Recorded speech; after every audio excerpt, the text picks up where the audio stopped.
Hello friends, this is your friend back with a new fanfic. What if Naruto and the tailed beasts traveled back in time? And Hinata, Ino, Temari, Yugito episode 4.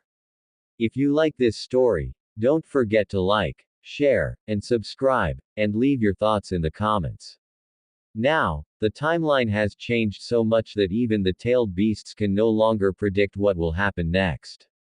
The future Naruto once knew is disappearing before his eyes. Now, let's start. When Naruto pushed the front gate of the tower open, he was taken aback as not only Haku's team, but everyone of the Konoha 12 was all there. Ah, it's Naruto and his team, Shino said flatly. Naruto gaped. What the, how could you guys get here so fast? Somehow we all found the forest littered with unconscious genin, with kunai, shuriken, burned explosive tags and many other things scattered around them, Shikamaru answered with a shrug. It made everything less troublesome a little bit, though. Yeah, Choji added, while chewing on his chips. The one we found our scroll on looked like he took a kitchen sink and a toilet seat to the head, Poor him. The other members of Team 7 shot glares at Naruto. What? The blonde protested. It's not like they were my fault. That just proves that my idea worked like a charm. It was you. Gah. Everyone hurriedly moved to pull Kiba away from Naruto when Inuzuka's hands closed around the blonde boy's neck and squeezed. Let me go. Let me go, you idiots. Let me kill him. Kiba screamed hysterically while struggling like crazy against the arms of Choji, Shino and Lee. Release me. I order you. Release me. What's wrong with him? Sasuke asked Hinata, who was looking at her teammate with worrying eyes. The Hyuga girl shook her head. Oh, Kiba-kun suffered quite badly with those traps, she explained. He was stuck in a sheet of cloth drenched in glue, covered in tar and chicken feathers, blasted in the face with a cloud of pepper and thrown into a river with all those on his body. Oh, and he ate a stink bomb by mistake. Let me go. Let me at him. I'll kill him. Everyone winced. Poor him, Haku said sympathetically. Even to Kiba, that was still too much, Shikamaru added. HMPH, Neji, from behind, spoke up with a sneer. Relying on petty tricks like that, how pathetic. That was the only thing a dead son like you was worthy of. Naruto ignored him. Let me go. Damn you. I said, goo. That last sound was due to Sakura chopping him at the back of his neck, sending him into the land of unconsciousness. What did you just do? Ino gaped in horror. Sakura shrugged nonchalantly. Well, he's too loud, I just made him sleep for a while. Meanwhile, Naruto was staring at Hinata as if she was an alien. The Hyuga girl blushed. What's wrong, Naruto-kun? You just completed a very long sentence without any stuttering. That was awesome, Hinata-chan. You finally got rid of your bad habit. Hinata's blush deepened, but she didn't say anything else. Guys, the voice of Tenten suddenly rose behind them. What do you think we should do with these? She held up the two scrolls. Naruto grinned. Open them up, of course. Shikamaru raised an eyebrow. But didn't that proctor say that we couldn't open them? That crazy lady only said that we couldn't open them until we got to the tower, right? Naruto answered with another grin. Now we're in the tower, why shouldn't we open them? But what will happen if we open them? Haku asked worriedly. Who knows? But that will make it more fun. Everyone shuddered. Naruto's definition of fun, after the forest event, has become something utterly dangerous in their point of view. All right. Here goes nothing. All the scrolls were opened at the same time. When exposed to the air, the inside parts of the scrolls started smoking. Wah! Startled, everyone threw their scrolls to the ground as if they were made of acid. The scrolls, lying on each other, smoked even more, and started glowing red. Everyone braced themselves, preparing for a fight when the scrolls exploded and covered the room with a cloud of white smoke. When the smoke cleared, the genin were all treated to a bizarre, but pretty funny scene. In front of them were their Jonin-sensei, well, most of them, sprawling in a cluster on the ground. Zabuza was at the bottom of the human pile. His face was planted to the ground by Asuma's butt. The latter was lying back first on the huge kubikiribocho, facing Kurenai in a position that made their, rather private parts rubbing against each other, and her well-endowed landing right on his hands, not that he minded anyway. And on top of them was Guy, lying across Kurenai's back with a dazed expression on his face. The only one standing was Kakashi, who had his favorite orange book on his hand as usual. Well, that's weird, Kakashi noted in an amusing tone when realizing what happened to his fellow Jonin. OWWW, groaned Guy. What the heck happened? Why are we lying on top of each other like this? This is so unyouthful. A lusty moan from Kurenai answered him. It was because Asuma just squeezed her. All the genin blushed. Ew, Ino winced in disgust. This is definitely not something I want to see. Kakashi chuckled. Kurenai, Asuma, would you mind if I say you should leave your intimate moment till you get back to your bedroom? Because you are scarring our students over there. Besides, I don't think Zabuza appreciates it very much. MMMMMMPPPPPPHHHHHH. From below Asuma's behind, the devil of the hidden mist screamed, or at least, tried to, in agreement. Kurenai's face immediately reddened, and she jumped away from Asuma, so fast that she threw Guy off her back. The taijutsu master was flung away, his bottom slammed hard on the ground and his body skidded a few meters before stopping at a wall nearby. Disturbingly, on Asuma's face was a happy, dazed expression. What are you doing here? Tenten asked hesitantly. Immediately, Guy flipped back up as if his back had a spring under it, and brandished his trademark youthful thumb up. Don't worry my youthful students. We are here to greet you and congratulate you for completing the second part of the Chunin exam. Yosh! We finally did it. Lee pumped his fist to the sky and hollered. Guy also howled. Tears started falling from his eyes like two tiny waterfalls. I'm so proud of you, Lee. Guy-sensei. Lee. Guy-sensei. Lee. What was that? Haku's teammate, Chojuro, screamed when the sunrise genjutsu started forming in the background. Tenten sighed. Trust me, you don't want to know. Just ignore it. It's still kinda disturbing, though, Naruto winced. How is it that I, the one completely immune to genjutsu, can see it so clearly and is completely unable to dispel it? You're immune to genjutsu. Shikamaru glanced at Naruto questioningly. The latter shrugged. It's a long story. Still, Asuma said, finally managing to get a hold of himself, getting through the forest of death in just half a day is quite an accomplishment. How did all of you manage to do that? Everyone glanced at Naruto. Oh, come on. Why are you all glaring at me as if I was a criminal? Naruto protested, and Sasuke snorted. Because you are the one that caused all of this, that's why. So you failed to capture Orochimaru. We're sorry, Hokage-sama, the Anbu captain with the owl mask bowed his head. We tried our best, but Orochimaru ran away too fast. What we didn't understand was the fact that he ran away right after he saw us. Considering his ability, he might be able to hold himself against us for quite a while, or even outright defeat us. It's all right, I forgive you.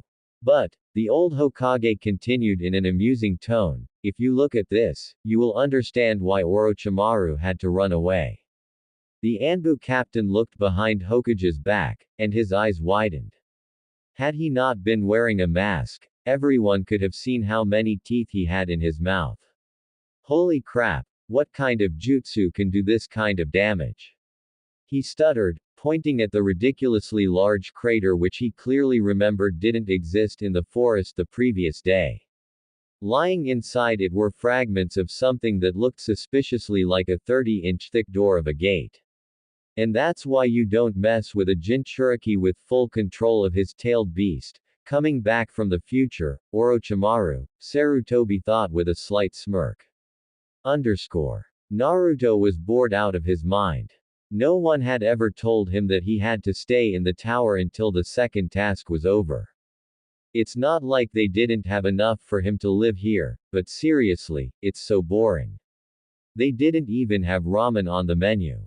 Right now, he was sitting on the bed in his team's room. Sasuke and Sakura had gone to the main hall for a spar.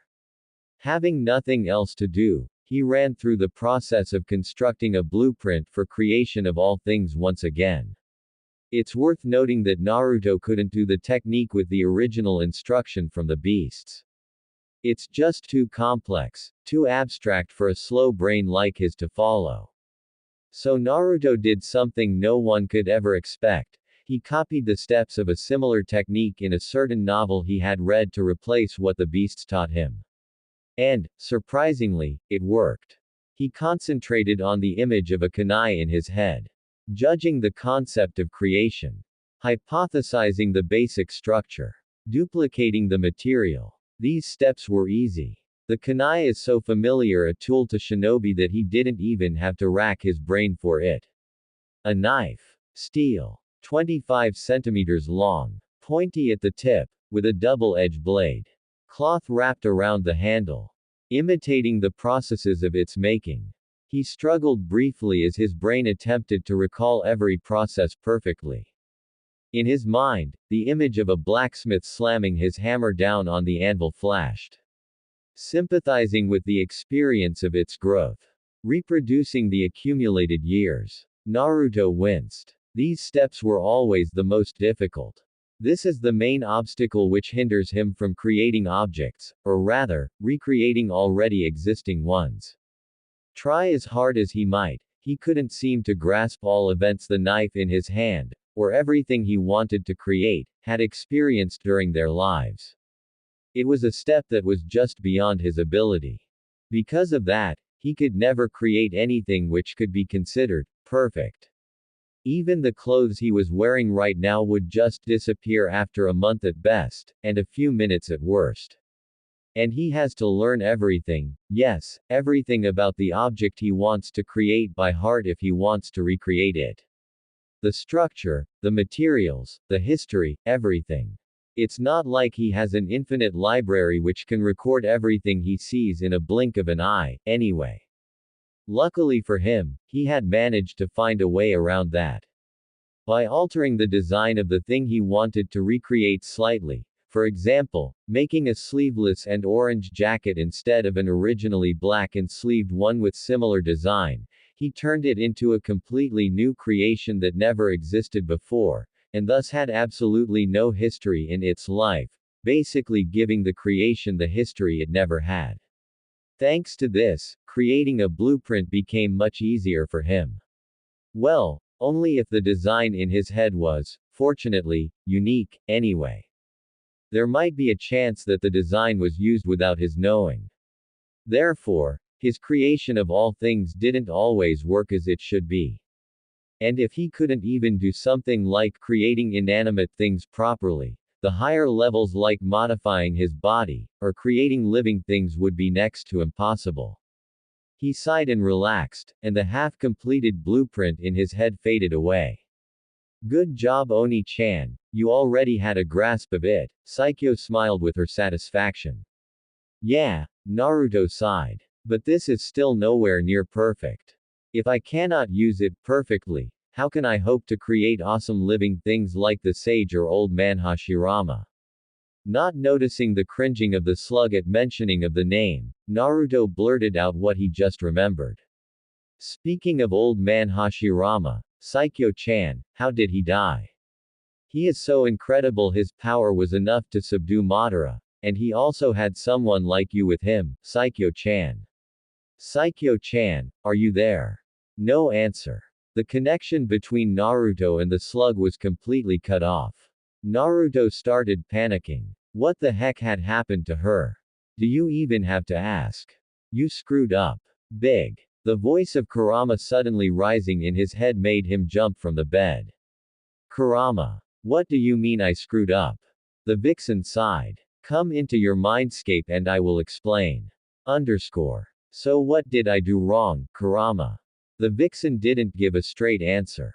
Rather, she asked, do you know about the Uzumaki clan, Naruto? Naruto was startled. The Uzumaki clan, it was his clan. The clan has exceptional mastery in Fuinjutsu. The clan with the powerful chakra and life force, together with incredible longevity. The clan has the deepest alliance with the Senju clan and Konohagakure since the beginning of the village. And the clan which was wiped out sometimes after his mother, Kushina, settled in Konoha.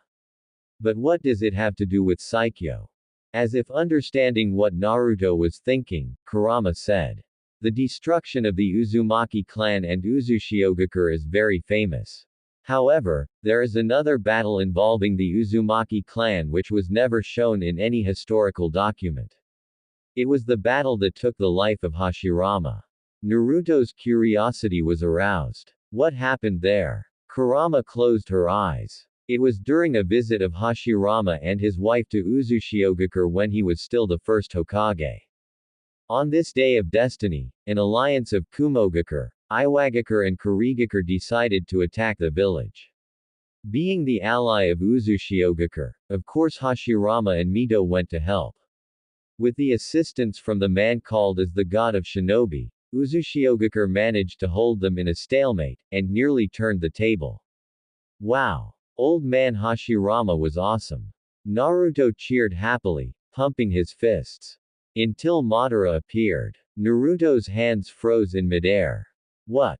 You heard me, Kurama nodded bitterly. Madara was the one behind the attack. And unlike before, this time he had awakened the Rinnegan from the piece of DNA he took from Hashirama during the battle at the valley. Like that wasn't enough, he also managed to seal me into him. Yeah, Hashirama didn't reclaim me after the battle at the valley as many had mistaken. Blood in Naruto's veins went cold after this declaration. That's right, Kurama continued. With the Rinnegan and my chakra, his power finally surpassed Hashirama. He would have completely flattened Uzushiogakure with his Chibaku Tensei had Hashirama not taunted him to lure him to the sea outside of the village. And they fought. Then, what happened next? Did old man Hashirama win? Naruto asked in amazement, and Kurama nodded with a sigh. Yes, he did. Even overpowered, Hashirama managed to defeat Madara, again. But that victory came with a heavy price. Right before he could land the killing blow on Madara, he hesitated. I didn't know what he was thinking, but his hand just stopped before his final jutsu landed on Madara. And that's what that despicable Uchiha had been waiting for. He took the opening Hashirama made to impale him and tried to pull his soul out with the human path. But Hashirama's extreme willpower, or maybe Saikyo inside him, I don't know, somehow held his soul back long enough for him to perform a jutsu that ripped me off Madara's body. If Naruto's shock and awe had been great before this, it was nothing compared to how he looked now. The expression in his face was a mixture of horror, amazement and curiosity. Then, he died, Kurama answered curtly. That final jutsu took everything left in Hashirama's body, and his soul was pulled away. But that didn't make Madara the winner. You already knew what would happen if a tailed beast was ripped off the Jinchuriki. Madara, thanks to his Rinnegan and Hashirama's DNA, didn't die, but his body was so messed up that he couldn't even use another simple jutsu just to take himself out of there. Even the Rinnegan couldn't fix his body after that. Had it not been for me, well, going rampage after that, and someone rescued him, he would have been killed by Mito and the Uzumaki clan. I'm sorry, she added with a hint of embarrassment and regret in her tone. So that's how Mito Bachan became your Jinchuriki, Naruto mumbled, and Kurama nodded. Yes. After that, leaders of the 5 great shinobi villages and the Uzumaki clan had a meeting. The Mizukage, the Raikage and the Tsuchikage didn't want to admit their fault. They were too embarrassed to admit the fact that not 1, but 3 kage of great villages were tricked and controlled by one man so easily and effortlessly. After 3 days of argument, they finally came to an agreement that the event would not be recorded into history, and no one would ever speak about it again. That's why only very few people knew about it, and most of them were already dead. I see, but what does that have to do with Saikyo-chan anyway? Naruto asked in confusion. Because Saikyo thought that it was her fault Hashirama died. Naruto jumped. The other beasts had come behind him since who knows when. After she was revived, she was nothing like the Saikyo we knew anymore. She became shy, withdrawn and cold to nearly everyone. When she was with Utakata, she seemed to open herself a little bit, but now, after his death, I don't know, said Matabi sadly. How did she work that one out? Naruto asked, horrified. Well, she was together with Hashirama-san when they fought Madara, right? Chome shrugged, well, sort of. I think she feels that if only she had worked more perfectly with the old man, Madara couldn't have murdered him. Yeah, Kokuo agreed. And I think that's why she can't use her power like she used to. It's just like, she's having trouble with it. Before, whenever we went rampaging, she would always be there to stop us. After Hashirama's death. Really? I thought she's awesome as she is now. Didn't she use her wood style to restrain Kurama and Chome before? Kurama rolled her eyes. She used to make the whole forest around Konoha together with Hashirama. Now she could only make mere vines. Is that what you call not having trouble, Naruto? That's right, Matabi added. And that's only when she's in a good mood. When her mood's down, she can't use her power at all. It just doesn't manifest, no matter how hard she tries. Poor girl. Naruto's brain went numb and frozen. If what the beast said was true, he really did screw up. No, wait, Naruto suddenly waved his hand while shaking his head frantically. That doesn't make sense at all. If that's the case, why should Saikyo-chan worry about it?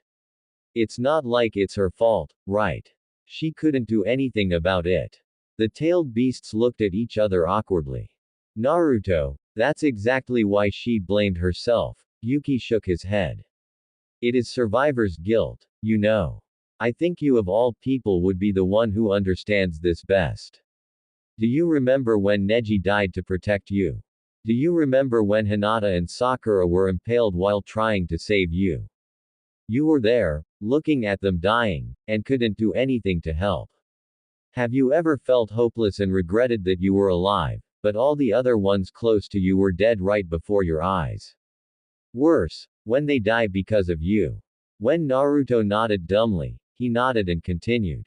Well, Saikyo is the same. Tailed beast or not, she is still a girl. And you cannot expect a girl to take it as well as a boy. Come to think of it, being a tailed beast only makes it worse. Tailed beasts usually don't have friends. Almost everyone treats us as monsters or weapons, even other animals are scared of us. It is very rare for us to have someone who cares for us, or treats us as equal. And Saikyo got 2 of them killed right in front of her eyes. Do you think that will not leave a scar to her mind? Naruto couldn't find any word to reply. What Yuki said was true. When the old man was killed by Orochimaru, he wasn't even there to help. He didn't even know that his grandfather figure was killed until after he subdued Gaara and returned to the village. After that, despite not expressing his sadness out in the open, he hadn't been able to sleep at all for over a month. And that's when he was still a kid. And after his precious people were murdered by Madara in that final battle of destiny, isn't it true that he lost all his will to fight and let himself be captured by the Mad Uchiha? Naruto suddenly bolted up from his sitting place. What are you doing, Naruto? Isobu asked. Naruto answered him with a serious expression. I'm going to find her. I screwed up. I will have to fix it. Saikyo, in her human form, was curling up inside a cave on a mountain in Naruto's mindscape, crying her heart out. It's not like she wanted to do that. But whenever the name Hashirama was spoken of, horrible memories of that day immediately rushed back into her head. Unlike humans, tailed beasts do not age. They were created with the mindsets of different ages right at the beginning. They stay in the world as long as there is still chakra, yet their minds stay the same, no matter how long they exist. Because of that, although having knowledge and power, Saikyo was still just a 12-year-old kid in mind. And a kid's mind, no matter how old she is no way enough to stand the trauma of having her most precious person, the first person after her father who treated her as family, being killed right in front of her. Just like Sasuke had suffered when Itachi killed his father and mother. Even Utakata Nichin, the one who acted as her brother figure later, couldn't replace him in her mind. But Saikyo isn't Sasuke. She isn't a boy. She didn't go around spouting nonsense about revenge. Instead, she curled up into a ball and cried. Being named the strongest by father and her siblings, she was blessed with the power to give lives and solve conflicts. Yet she is just a pathetic kid who couldn't do anything to save the people she loves. Burying her face on her knees, Saikyo continued crying, even harder than before. Saikyo-chan. Finally found you. She lifted her head, and realized that she was looking into a pair of blue eyes. Oni-chan. Naruto sat down next to her and grinned awkwardly while scratching his head. In his smile, there was a hint of sadness and regret. Saikyo-chan, I'm really sorry for hurting your feelings before, I didn't know that you had to suffer so much. The slug girl didn't answer. Instead, her face sunk even further into her knees. No, please, don't cry again. Naruto hastily said, waving his hands. Looking at you crying hurts me so much, I don't want to see you like this, please. He sighed in relief when she only let out a slight sniffle. But Saikyo-chan, I know I'm not in the position to tell you this, but please don't blame yourself too much about it, he continued. I don't think Hashirama Jiji will be pleased to see you like this. How can he rest comfortably in heaven if he knew you tortured yourself whenever you thought about him? You don't understand, she murmured quietly, and Naruto nodded with a sigh. Yeah, it might be true that I cannot understand what you have been through. But I know what it feels when my precious people die. When the old man was killed, I wasn't even there to help him. It's not better than being unable to do anything to help. And, I was devastated. I felt that I was useless, I couldn't even protect the person I loved the most in this world. It felt like the world was collapsing around me. He was, well, the first person in this world who had been nice to me, and the closest one I have to a father and a grandfather. I couldn't stop crying for a week. Saikyo's eyes widened under her bangs. Naruto ni-chan, he was just like her. Naruto stopped and took a deep breath. But then, when I finally managed to calm myself down, I started thinking. No matter how much I cry, he is never coming back to us. But his death was not meaningless.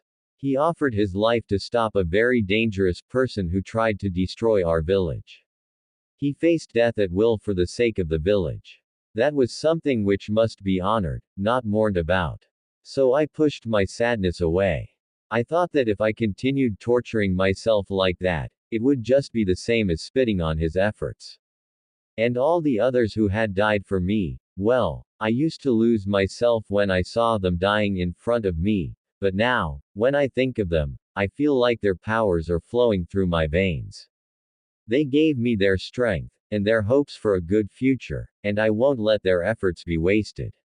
The images of Neji, Hinata, Sakura, Sasuke and all the other people who died in the final battle flashed across his eyes. He had to close them to stop the tears from spilling out. I'm not trying to tell you to throw the image of Hashirama Jiji out of your head, Saikyo-chan, Naruto continued. But please remember, he is not the only one who loves you in this world. You still have your brothers and sisters, and you have me, too. Seeing you like this hurt me so much.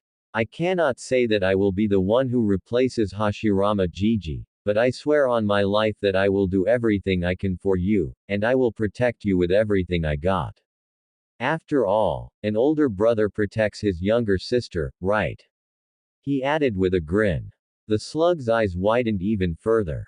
Protecting his younger sister. Saikyo, no matter what you did before, you are still the one I consider my little sister. And I will not let you be taken by those Akatsuki. I will do everything to protect you, even if it costs me my life.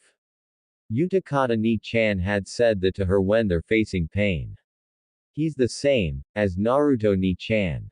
Wah! Naruto was startled when Saikyo suddenly grabbed his shirt and cried her heart into it. Please Oni-chan, she whispered between hiccups.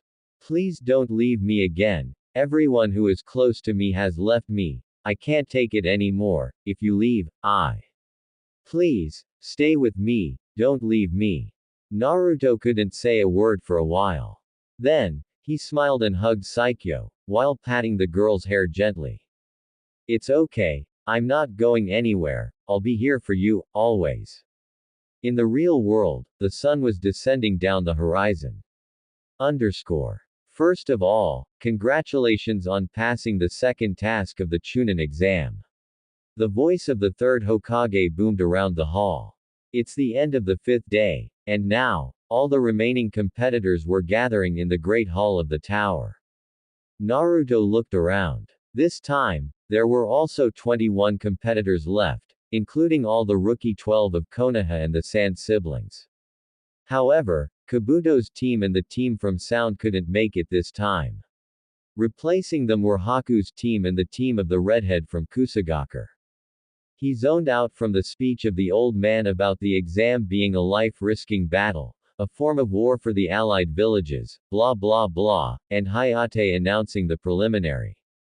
You know, I've been wondering. How could it be that the ones who got past the forest in our time were all rookies? Isn't this forest a hard challenge even for experienced Chunin? Yeah, but that's because your creator said so. Besides, you guys are the main characters. If the main characters were excluded, what would the story become? Well, now that you said. Stop demolishing the fourth wall, you two. Yes, sir. Kabuto walked out of the forest with a smile. His mission as a spy was completed. He had researched the village thoroughly during his time here, and knew all about every shinobi of all ranks in the village. Now, everything was in their place for the invasion to start. However, he couldn't find any other information about the mysterious Team 7 lead by Kakashi, except for the old ones from their first A-rank mission to Waves. But no matter, he will get them later. They're just genin, so how hard can it be? His train of thought was cut abruptly when Ibiki Morino appeared in front of him, with 10 Anbu surrounding him. Kabuto Yakushi, under the order of the Hokage, you are under arrest for traitorous actions against Konohagakure. Crap. Sakura Haruno vs. Nameless Grass Mook number 1. Ha. As if a pathetic little girl like me can do anything to me. This jutsu of mine will, hee. The grass ninja foamed at the mouth and collapsed to the ground after letting out a girlish scream, his eyes rolling back into his head. At the same time, all males in the room cringed and suddenly had the same urge to cover their crotches. Winner, Sakura Haruno. Sakura, Naruto sputtered when the girl arrived at the place where Team 7 was standing on the balcony. Why did you do that? Oh, that, Sakura answered nonchalantly. Anko-sensei taught me that the most effective way to fight is to aim for the most delicate and mortal place on the body, and launch one decisive strike. And one of those positions on a male's body is his crotch. Sasuke and Naruto unconsciously inched away from Sakura. And Kakashi now started regretting his decision of leaving his student in the hands of a sadist like Anko. Shikamaru Nara vs. Nameless Grass Mook number 2. I still have to fight. What a drag. The ninja from Grass looked at the pineapple head in front of him with wary eyes. His teammate was taken down by Konoha Kunoichi in one hit. So he couldn't afford to be careless against those Konoha shinobi. Start. That brat looked quite weak physically. He decided to launch a taijutsu move at him to test. Shikamaru dodged, then turned tail and ran away. What the? That's what every genin except for Naruto and Team 10's members chorused when they saw what was happening. Damn it, brat. Stop running away and fight me. No, that's too troublesome, was the only answer. Is he always like this? Kiba asked when Shikamaru and his opponent started chasing each other around the arena. Choji nodded while chewing. But I think he has a plan.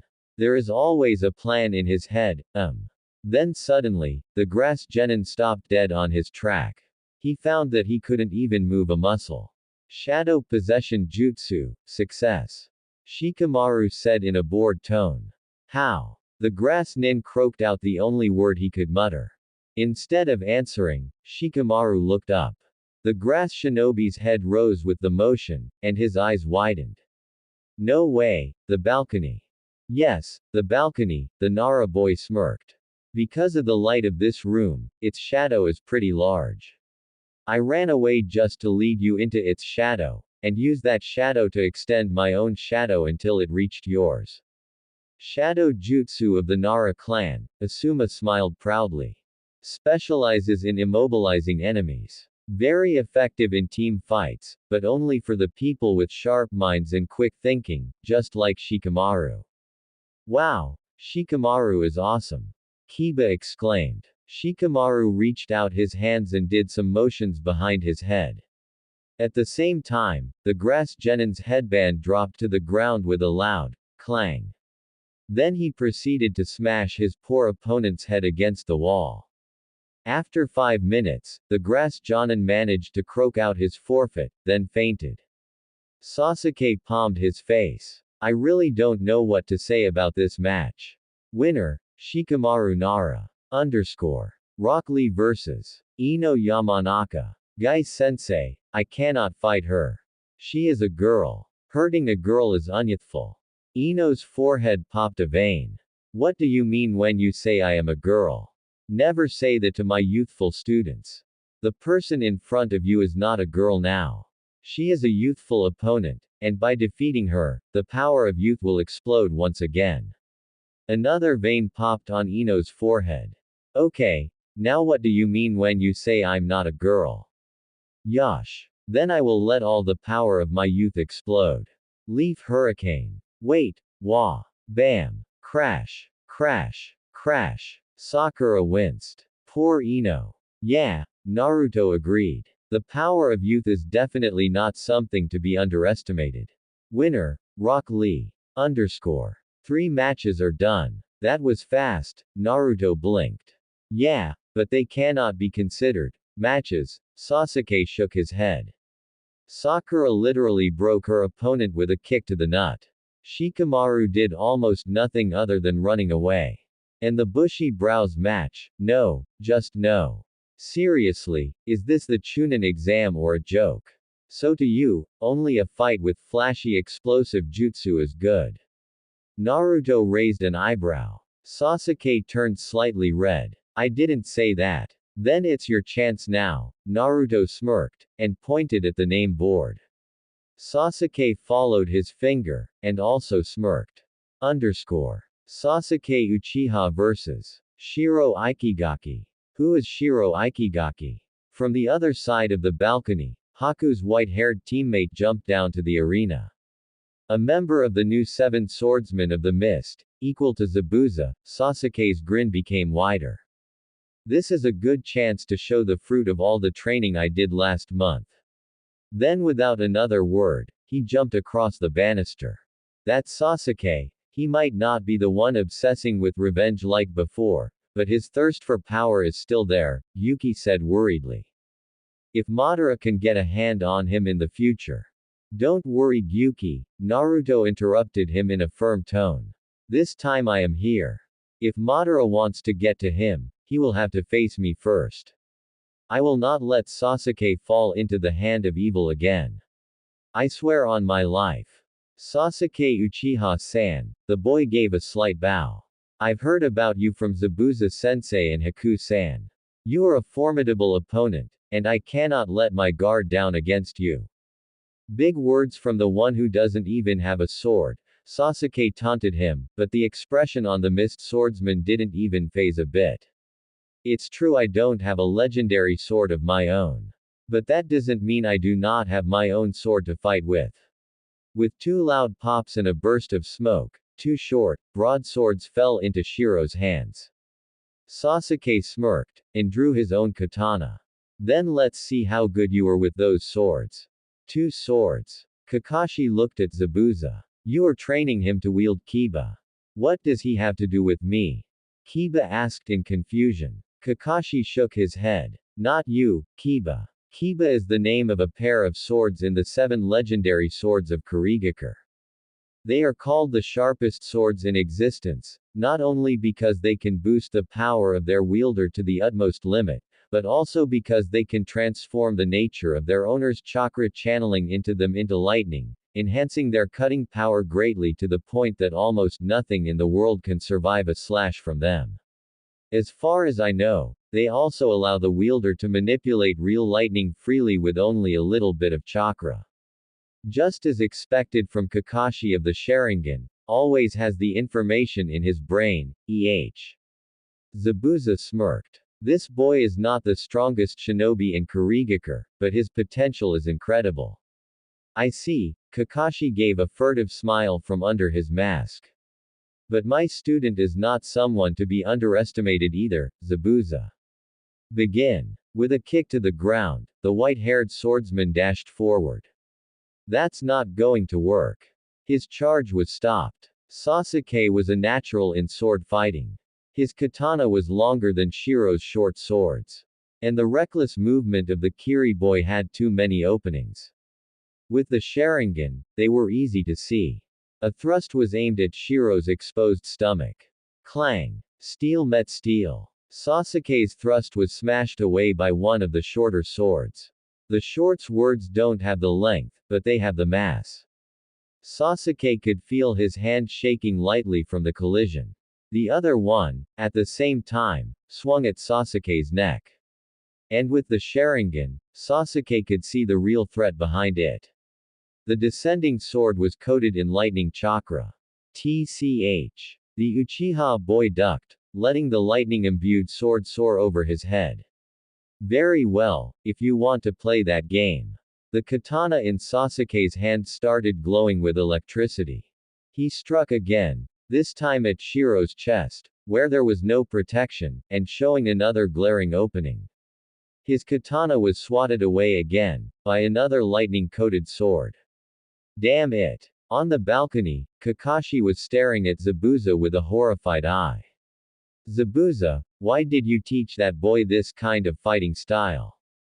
It is too dangerous for a boy that age. Zabuza smirked. Without his old bandages, everyone could see the menacing shark-like fangs in his mouth. Kurigakure has different ways of training shinobi from Konohagakure, Kakashi. Besides, I am not the one who taught him that sword style. He created it himself. He created it himself. Kakashi's visible eye widened. That's right, Zabuza nodded. He has been longing to be the wielder of Kiba since he was a child. No one in Kurigakure had experience of fighting with twin swords, and he couldn't hope to access the Mizukage's vault for the secret of Kiba's swordplay. So he just practiced that absurd style again and again, and after 10 years, he finally managed to perfect it enough for a real fight. After 10 years, wait. How old is he right now? 15. Since 5, so he is a genius, Kakashi muttered. But Zabuza cut in. Genius. Oh please, he is anything but a genius. He is just a normal genin as any other genin in this world.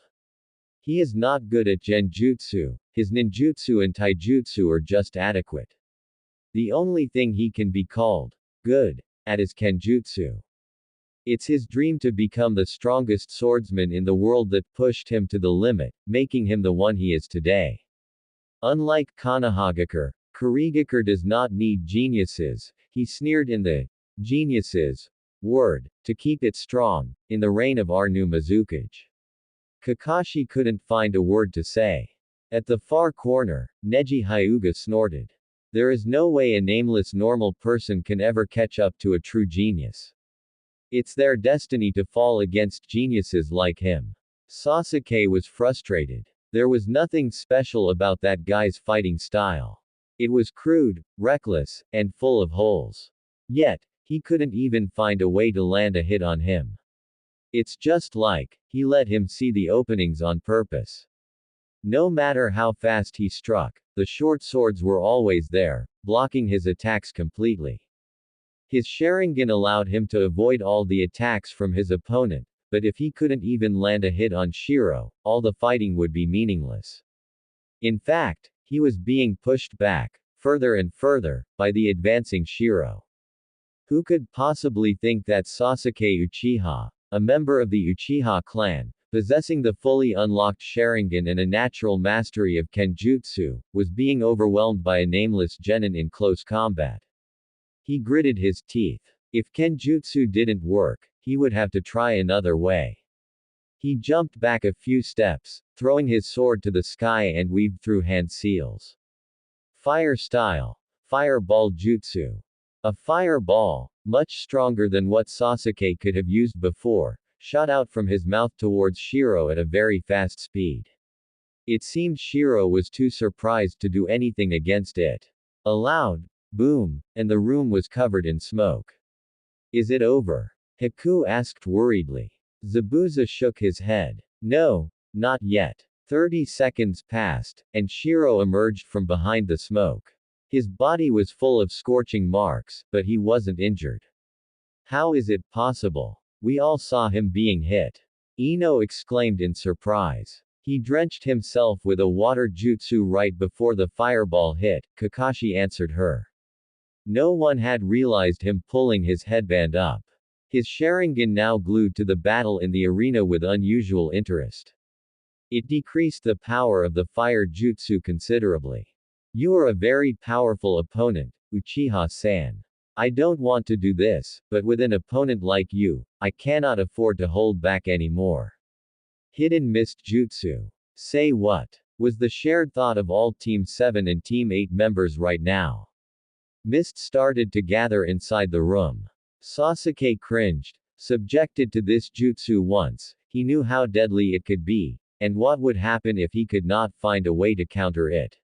Why did Sasuke-kun retreat like that? Sakura questioned when she saw Sasuke jump to the corner of the room and stayed there. That's the only thing he could do, Sakura, Kakashi answered. Within the mist screen, visuals are useless. He cannot see where his opponent is, so he has to retreat into the corner to limit the directions Shiro can attack him from. Quick thinking. Then he threw a dirty look towards Zabuza. The mist swordsman only smirked. The jutsu finally covered the whole arena, blocking the vision of everyone from the two combatants. What they could see now in the arena was only white mist. Neji activated his Byakugan, then winced and shut them immediately. I can't see anything. All I can see is chakra. What is this? What in the world can block the vision of the Byakugan? The hidden mist jutsu is the secret jutsu of Kurigakure. It can block any type of vision, even the three great dujutsu cannot see through it. Zabuza boasted. However, Kakashi could feel a very slight hint of worry in Zabuza's voice. Could it be? There. They started. Sakura yelled, and everyone turned their head to hear the sound of steel clashing against steel again. Wait a second. How could it be? Zabuza startled, his hands gripping the rail unconsciously squeezed it. How could he fend off Shiro when they're inside the mist? Once again, Kakashi chuckled. You underestimated my student, Zabuza. The Uchiha clan, their dujutsu is only one thing that made them the most powerful clan of Konohagakure. Fighting is in their genetics. Even without the Sharingan, their abilities in combat are still the most terrifying in Konohagakure. They don't always need their eyes to fight. Zabuza's eyes widened. You mean, the Uchiha boy is fighting my student only with pure instinct? That's impossible. Ah, but that's the truth. Kakashi gave him an eye smile. Luckily I trained him to fight without depending on his eyes for a whole month before the exam. Why didn't you teach me that, sensei? Naruto pouted. Kakashi shook his head while chuckling. You were trained by Jiraiya-sama, Naruto. Isn't he way better than a mere jonin like me? Naruto wisely shut up. Hidden Mist Jutsu is the core element of Kurigakure's famous silent killing technique. It completely blocks the vision of the target, allowing the user to close in when the target is still confused and panic of losing their sight and deliver a decisive blow. It is what made the name of the Devil of the Hidden Mist, as well as all the other members of the Seven Swordsmen of the Mist. However, the technique has three glaring weaknesses. First, despite the fact that the hidden mist can hide the user from view, and silent killing can eliminate the sound, the user can still be tracked by smell. A tracker using the sense of smell, such as Kiba, can easily track down the user with his incredible nose. And a sensor can also follow the user, although with more difficulty as the mist is made from chakra. Second, the technique blocks the vision of the target, but it also means that the vision of the user is also blocked. Because of that, the technique only works if the target is panicked and stays in one place, or the user is a good tracker of smell or sound himself. Zabuza is a master in mind assault, so it is not hard for him to keep his targets in one place just by words alone. But with other people, it's not that easy. And third, it costs a humongous amount of chakra. Because of that, users of the silent killing technique usually tend to find ways to finish their fight as fast as possible. And that was the problem for Shiro at the moment. An apprentice of the Devil of the Hidden Mist or not, he is still a genin. And a genin only has a limited amount of chakra. The Hidden Mist Jutsu is his final trump card. When he uses it, he must make sure that he can finish his opponent as quickly as possible. However, he couldn't. He didn't expect the Uchiha boy to fight back so valiantly and stubbornly, even under such a huge disadvantage. Almost all the attacks he threw at him were blocked. It's just like the Uchiha's instinct had manifested a third eye which could see through even the mist. And he could feel his chakra level dropping quickly. But it's not like he couldn't do anything to the Uchiha. Even though the sword of Sasuke had been blocking most of his strikes, there were 2 or 3 strikes that went through and managed to injure him. He didn't know which part of the boy was struck, but he could see blood on his blades. There's no way the raven-haired boy could prolong this fight further with all those injuries. If he continued pressing on, he would win for sure. But the matter was, how long further could he press on? His chakra was only enough to maintain the hidden mist jutsu for about 3 more minutes. It would not be enough to force the Uchiha to lose. There was only one choice. He jumped back and focused, pushing more chakra into the jutsu. The mist screen now became so thick that even if they stood face to face, they wouldn't be able to see each other. He will put everything into this last strike. Even if he must kill Sasuke, he has to win. And his instinct screamed at him to dodge.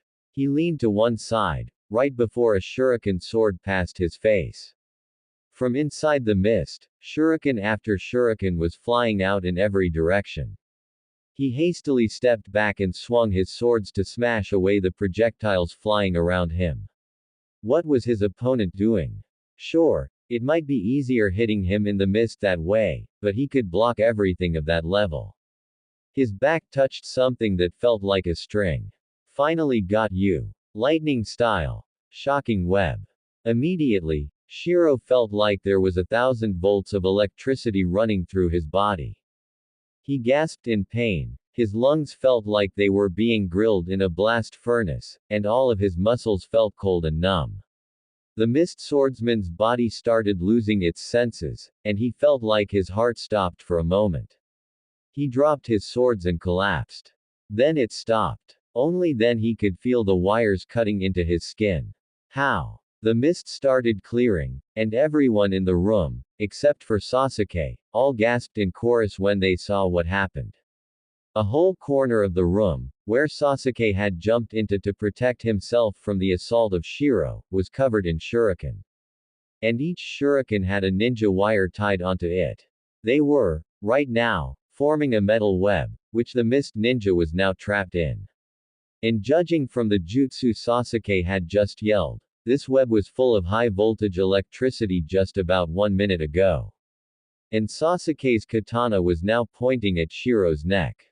Forfeit, or I will have to hurt you. Everything was decided. Shiro's limbs slumped down on the net tying him. I forfeit. And with that, the fourth match of the preliminary round was concluded. Winner, Sasuke Uchiha. You're so awesome, Sasuke-kun. Sasuke winced when the voices of Sakura and Ino slammed into his ears at the same time. The blonde glared at Sakura, but the pinkett ignored her. HMPH, Neji sneered. A lowly commoner like him does not stand a chance against a genius. That's his destiny to lose. Everyone glared at the Hyuga. Surprisingly, it was Sasuke who raised his voice first. Didn't you see what happened? I nearly lost out there, he scowled. No way. You're Sasuke-kun. How can you lose? Ino dismissed him with a swoon, and Sasuke didn't bother to answer her. Instead, he unsheathed his sword. It was full of scratches, chips and cracks. After leaving the sheath, the blade crumbled. Great, now I need a new sword, he groaned in annoyance. I don't want to interrupt but, Hinata's voice rose from behind them, you're bleeding, Sasuke-san. I think you should go to the medic. True to the words, Sasuke's right arm was having a pretty nasty cut on it. Blood was leaking out from the gaping wound. I'm fine, Sasuke shook his head. He didn't want to show weakness in front of anyone. Don't worry, I got it, Sakura suddenly said.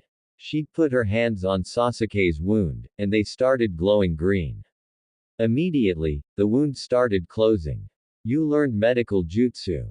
Naruto curled an eyebrow, while Ino glared at Sakura's hands with extreme jealousy. Sakura smiled happily. Yup. Enko-sensei gave me a scroll of medical jutsu during my training. She didn't have any use for it, so she dumped it on me.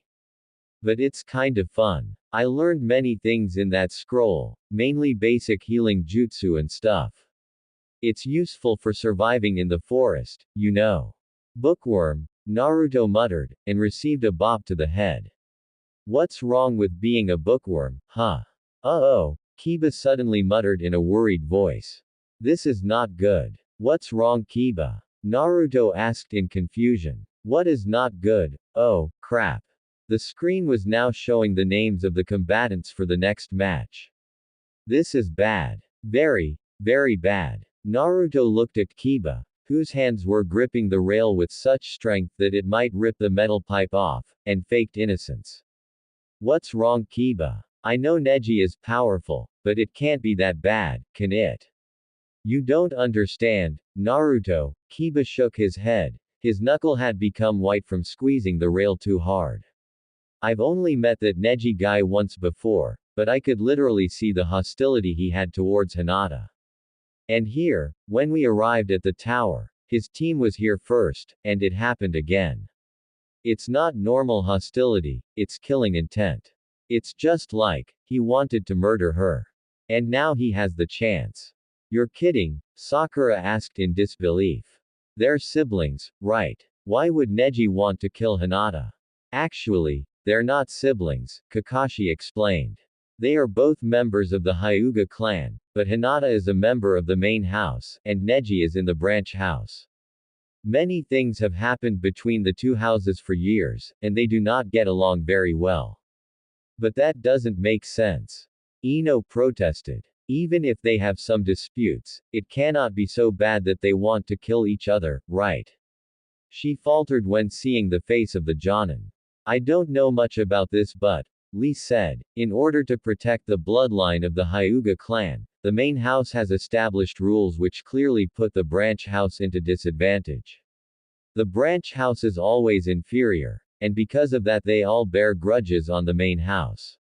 I think that's why Neji-san hates Hinata-san so much. That's right, Kurenai agreed. And I think that puts Hinata in an extreme disadvantage now. She obviously doesn't want to hurt Neji, while he won't hesitate to take her down with everything he has.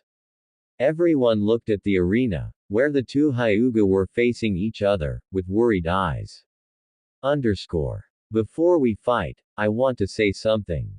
You will never make a good shinobi, so forfeit now before you're hurt. Neji looked at Hinata with a glare full of hatred and low Athenes. You are too kind. You always wish to avoid fighting, and you have no confidence in yourself. You are a spoiled brat of the main house, and you forced yourself to enter this exam, thinking that if you can help your team pass the exam, you can change yourself.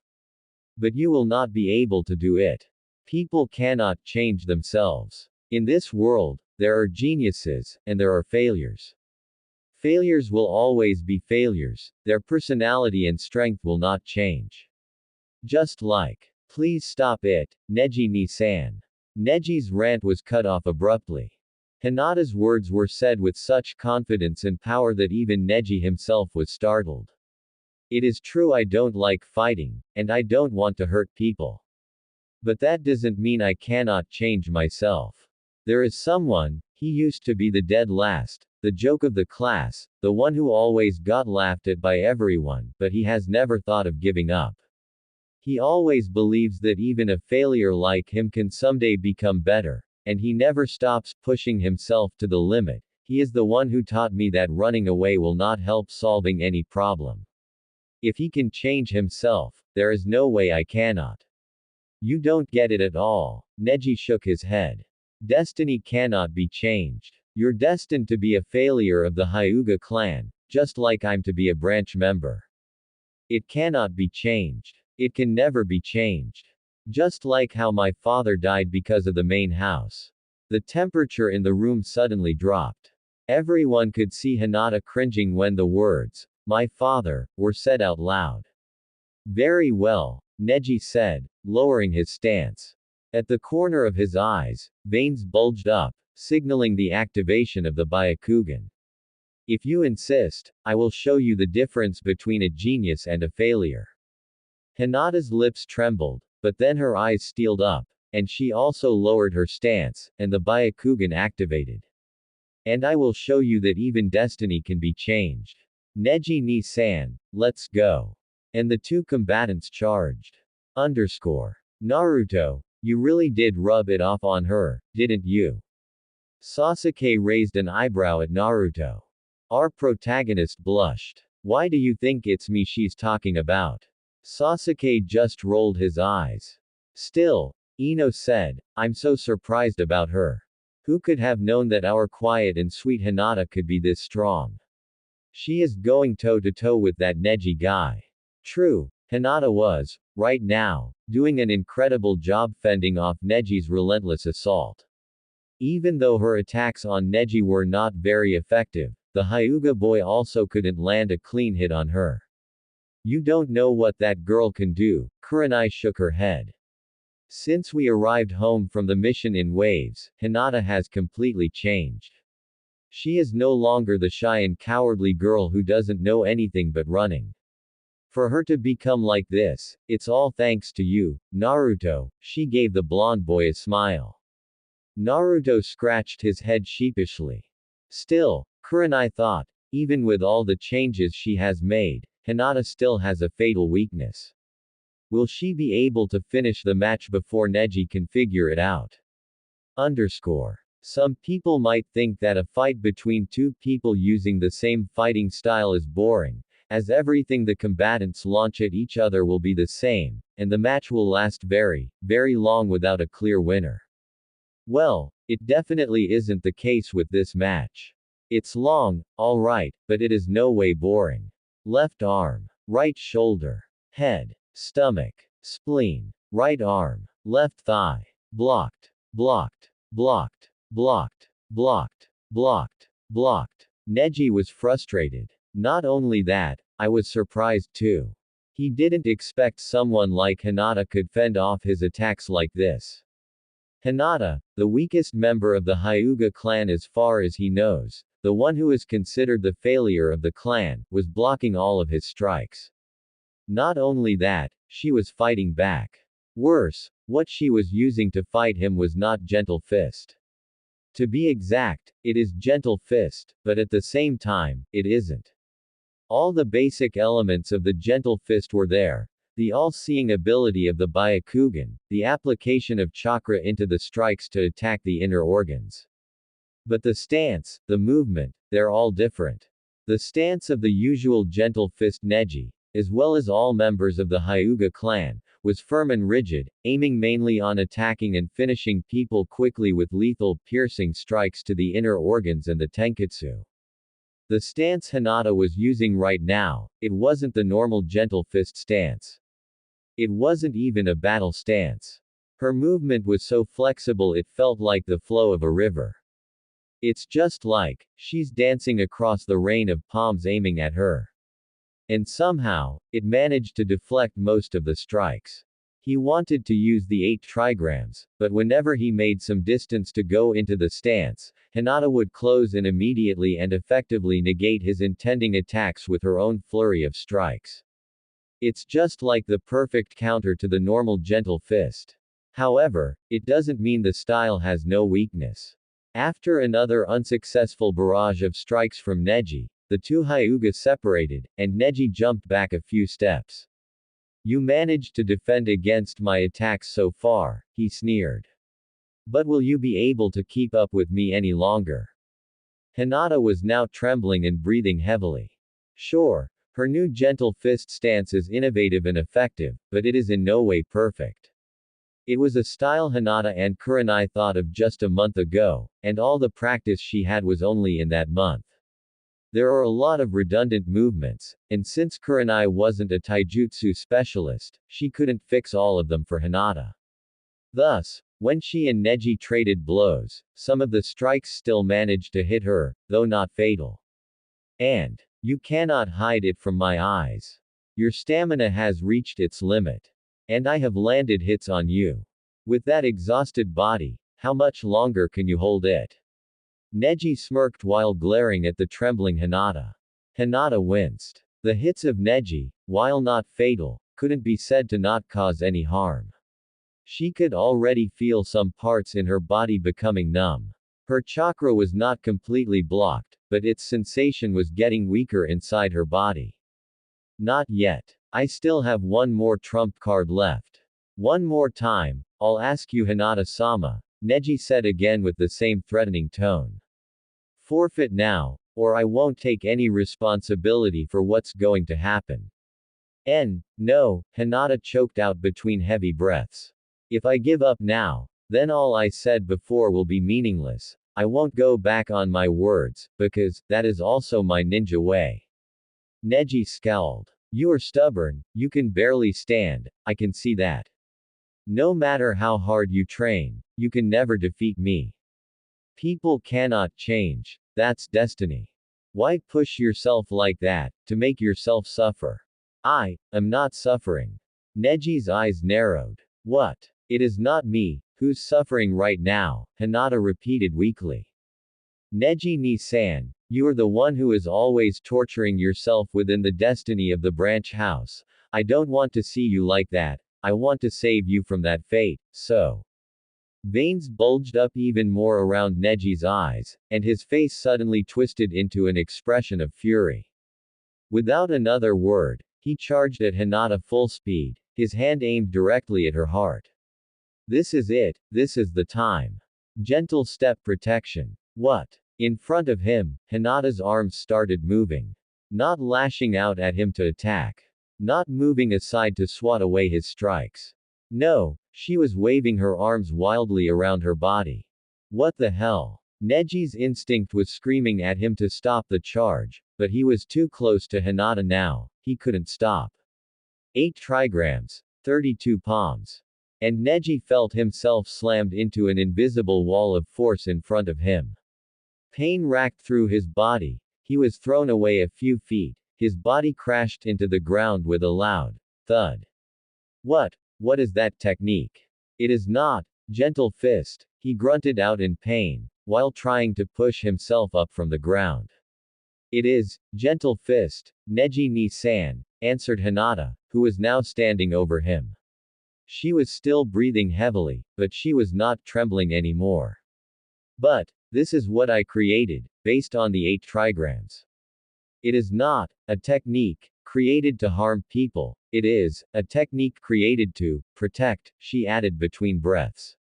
I created it, not only to protect my friends, but also to save you, from the darkness of vengeance. She reached out one of her hands to him with a slight smile. This match is over, please forfeit, I don't want to hurt you anymore. For the first time in his life, Neji Hyuga, the genius of the Hyuga clan, was made sprawling on the ground, defeated by Hinata Hyuga, the failure of the clan, no less. And she was showing him pity. And what will you do if I don't? He snarled darkly. His voice was very small, to the level of a whisper which no one could hear, but enough for Hinata, who was the one standing closest to him, to be able to hear every word. Kill me. Just like you already did to my father. Those words of Neji had the effect of a hammer strike. Hinata did a double take, her hand reaching out was retracted abruptly. She stumbled back a few steps and stammered, her eyes glancing around hysterically.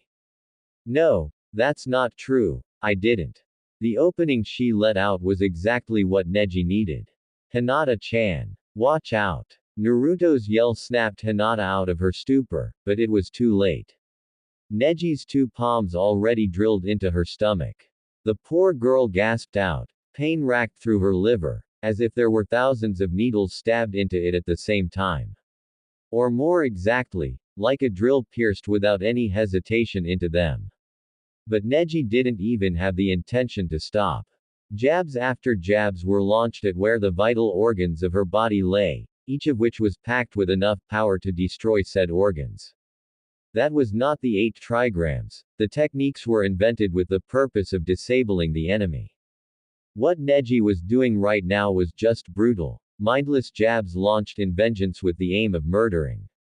Hinata screamed and stumbled back, her body felt like it was shattering, everything she could feel was pain.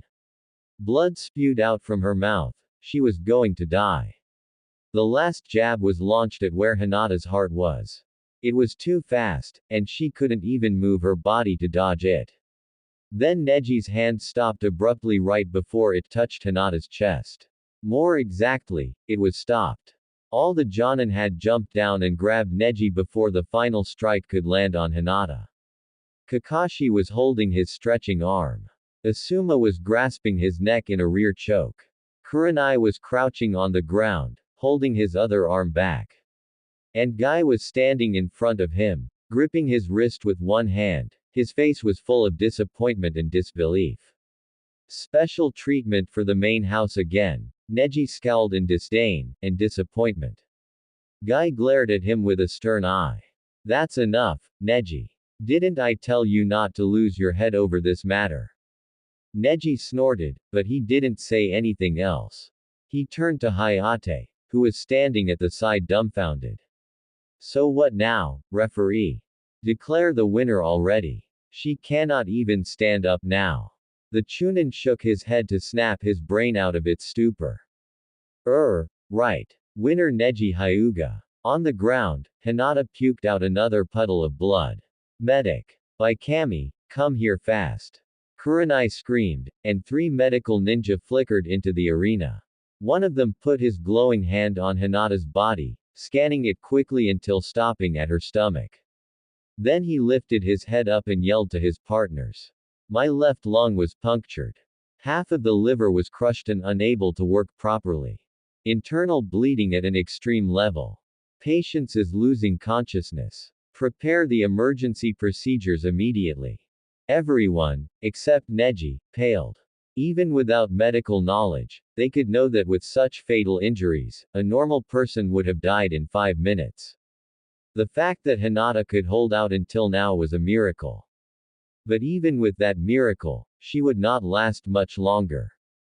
Damn it. It's not working, her heartbeat is going erratic. Her life force is fading away. Naruto's brain froze. Hinata was going to die, again, and he's here, once again, helpless. I can help, Oni-chan. The voice of Saikyo inside his head startled him. Huh. Saikyo-chan. How? Then he remembered. Saikyo has the power over life energy. If he can use her power on Hinata, she might be saved. But with the mind state of Saikyo right now, will it be able to work? No, there is no time to doubt. This is the time, he has to trust with all his hope in his instinct, and in Saikyo-chan. Excuse me. Let me go through. Naruto immediately forced his way through the group of medic nin. One of them noticed him and yelled. This is not the time, Genin. You got no job over here. But the man faltered when Kakashi's hand suddenly squeezed his shoulder, more forcefully than he'd ever felt before.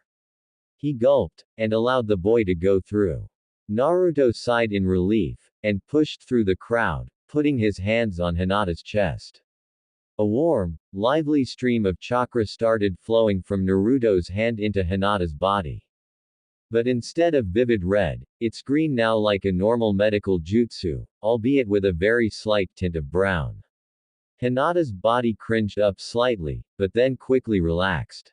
Her breathing started returning to normal, and her complexion slowly got its color back. Incredible, another of the medic team muttered.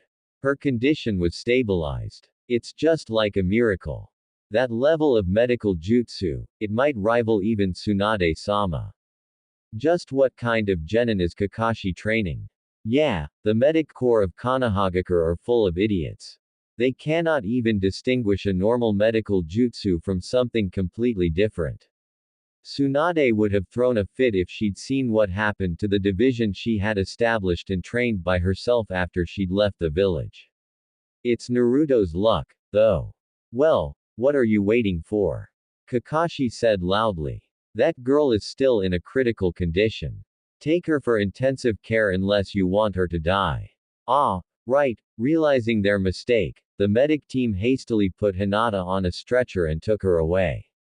After everyone had returned to their places, Kakashi whispered to Naruto. Close shave, Naruto. Yeah, Naruto murmured back. Thank you, Kakashi-sensei. And thank you too, Saikyo-chan. You're the best. Naruto couldn't see it, but he could swear that he felt something on Saikyo's face that he'd never seen before. A big, hearty smile. Now Naruto is a medic now. Kiba raised an eyebrow. When did you learn them, Naruto?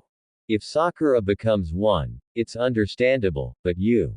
Well, it's a secret. Naruto answered, while giving his teammates a meaningful wink.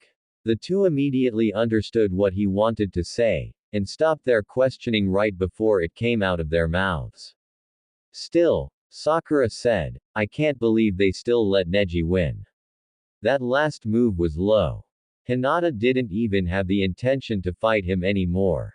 Kakashi shook his head. Sakura, I understand what you want to say, but Neji was still the winner. He didn't break any rule. What he did was just what normal shinobi would do, exploiting the enemy's weakness to win. That's the thing you'll always see in the shinobi world. Naruto couldn't hold his anger. So Hinata-chan deserves to be like that. Kakashi didn't lose his calmness. He looked into Naruto's eyes and answered him with a serious tone. I didn't say that, and you will never hear me saying that, Naruto. It is just a warning for you, and I mean all of you. You can be as high-minded as you like, but your enemies will not. On the battlefield, they will do anything they can to kill you at all cost. So if you naively believe that your enemy will stop fighting after you spare his life, he will stab you in the back right after you turn around. Before anyone could respond to this ominous pronouncement, the screen had already flashed again, revealing the name of the next fighters. Haku Momochi vs. Choji Akamichi. Expansion Jutsu. Human Bullet Tank. Choji puffed himself up, retracted into his body, and rolled towards Haku like a boulder. His moving speed was quite fast. Haku sidestepped his attack, then made quick hand signs. Immediately, the ground was frozen, as if the arena had become an ice skating field. Coincidentally, that also boosted the speed of the human boulder on the field further, making it even more deadly. I don't get it, sensei, Chojuro asked, confused. Why does Haku-san decide to empower her opponent like that? Doesn't increasing the speed of that jutsu make it even more dangerous? Well, actually, Zabuza chuckled, everything has its strength and weakness. This jutsu of the Akamichi boy has power and speed, I admit, but I think the problem with it is. The human tank rampaged towards Haku again at the speed of a cannonball. Haku frantically scrambled away from the way of the rampaging ball of meat right before it flattened her. The ball spun around, turning to chase after the girl. And flew across the room, slamming into the opposite wall, drilling a rather big hole on it while still spinning. He cannot break and turn while rolling on slippery surfaces. Yeah, like that, Zabuza finished. Immediately, ice started creeping up the huge body, covering it in a cage of frozen water. 5 minutes later, Choji was released from his icicle prison. He collapsed on the ground, shrunk back to normal size, and shivered non-stop on the ground. His face was pale due to the cold, and his eyes had become 2 anime swirls. C-CC cold, BBBB barbecue. Even during battle, the only thing he's ever thought about is barbecue, Asuma sighed. Well, I'd better just go and prepare the money first. Winner, Haku Momochi. Temari vs. Shino Aburame. The two combatants stood facing each other in the arena, their eyes meeting. Well, only Temari's met Shino's, considering he's wearing a really thick and dark pair of sunglasses. Finally, Shino decided to start his own assault with a wave of bugs towards Temari. Temari answered by swinging her fan, sending a tornado back at the Aburame boy. All the bugs Shino sent out were eradicated. Not blown away though, they were all cut to shreds by the sharpened chakra of the wind-scythe jutsu. I've known all about you, Aburame, Sand Kunoichi said in a haughty voice. You fight using the colony of bugs implanted into your body since birth. You can use a variety of jutsu with them, such as draining your opponent's chakra, or poisoning them. So if I want to defeat you, I just need to keep those bugs away from me. Then she swung her fan again at her back, destroying the hidden wave of bugs Shino sent silently to ambush her from behind. Well, that's that. How much longer will you be able to keep up with me, Aburame? Shino grimaced under his collar. Half of his hive was destroyed in the 2 first attacks without any result. And if he continued to send out bugs, the Sunagaku Kunoichi would just destroy them with her fan and wind jutsu. It's not like he could send them out without being seen again anyway. That girl had been tracking down all his movement after the first attack. I forfeit. It's not worth risking the lives of my entire hive for this. Kiba blinked. That's it. He just gives up like that. That is not even fighting. Kurenai shook her head. Well, that girl is, like, his natural enemy. Shino has nothing in his arsenal against something like that. And he is the one who uses his head in battle, not rushing into it head first like you, Kiba. The Inuzuka scowled unhappily. Winner, Temari. Kankuro vs. Tenten. Twin Rising Dragon. The 6 arms of Karasu, Kankuro's puppet, turned into 6 large shields, blocking the barrage of weapons from skewering the sand puppeteer. Ha! Now you're out of weapon. You lost now. Kankuro smirked when the weapon tornado had finally died down. But he didn't notice the evil glint in Tenten's eyes. With a quick movement, she lifted her arms and pulled hard. Ninja wires suddenly surrounded Kankuro in a steel labyrinth, tying the puppeteer up like a rat. Worse, the weapons from before were now aiming straight at him from all directions. Including scythes, axes, and even huge bombs. Where the hell did those last things come from, though? So Kankuro-san, this time, the smirk was on the weapon mistress's face. Do you have enough shields? Kankuro wisely forfeited before those weapons turned him into a steel porcupine, or a mess of flesh and bones. Underscore. Naruto, you're not gonna like this. Naruto raised an eyebrow. Sasuke's worried. Now that's new. What's wrong, Sasuke? To answer him, the Uchiha pointed at the screen. Naruto followed his finger, and his blood froze. Karen Uzumaki vs. Gaara. That's what the screen said. Uzumaki. So she's like, you know, your sibling or something like that, right? Sakura asked, but Naruto didn't answer. Or rather, he couldn't answer with the feeling of something big and hard stuck inside his throat. So that girl really is an Uzumaki. Just like him, Nagato, and his mother. That means, she is family. A true family. The family Naruto has never had in his life. Naruto's heart wanted to jump out of his chest when he thought about this. He can finally have a real family. But the problem is, she was going to face Gaara. And not Gaara the fifth Kazekage, but Gaara the crazy Jinchuriki, mass murderer, terror of Sunagaku, etc. etc. What is he gonna do? Tell Gigi to stop the match. Don't be a fool, Naruto. Doing that is no different from exposing yourself for the whole world to know. Then what should I do? The last time, Gaara nearly destroyed Lee's shinobi career. What if, a disturbing thought passed Naruto's brain. What if this time there is no one saving her? Then you go and save her, duh, Goku said as if it was a fact. That was the best way to get another girl into your harem. The big sis route is always the hottest route. Wah. Hey, what's with the claws and tentacles, yeah. Naruto. Help. Naruto sighed mentally. Girls, thank you for shutting the pervert up. You're welcome, Naru-kun. Traitor. Don't worry, Naruto, Yuki said. If things start going wrong, we'll always be here to help you. For now, just calm down and focus on the match. Yeah. Despite saying so, a vague fear was still lingering inside Naruto's stomach. What will happen if he fails? Underscore. Karen was trembling. To tell the truth, she hadn't got the intention to take part in this exam.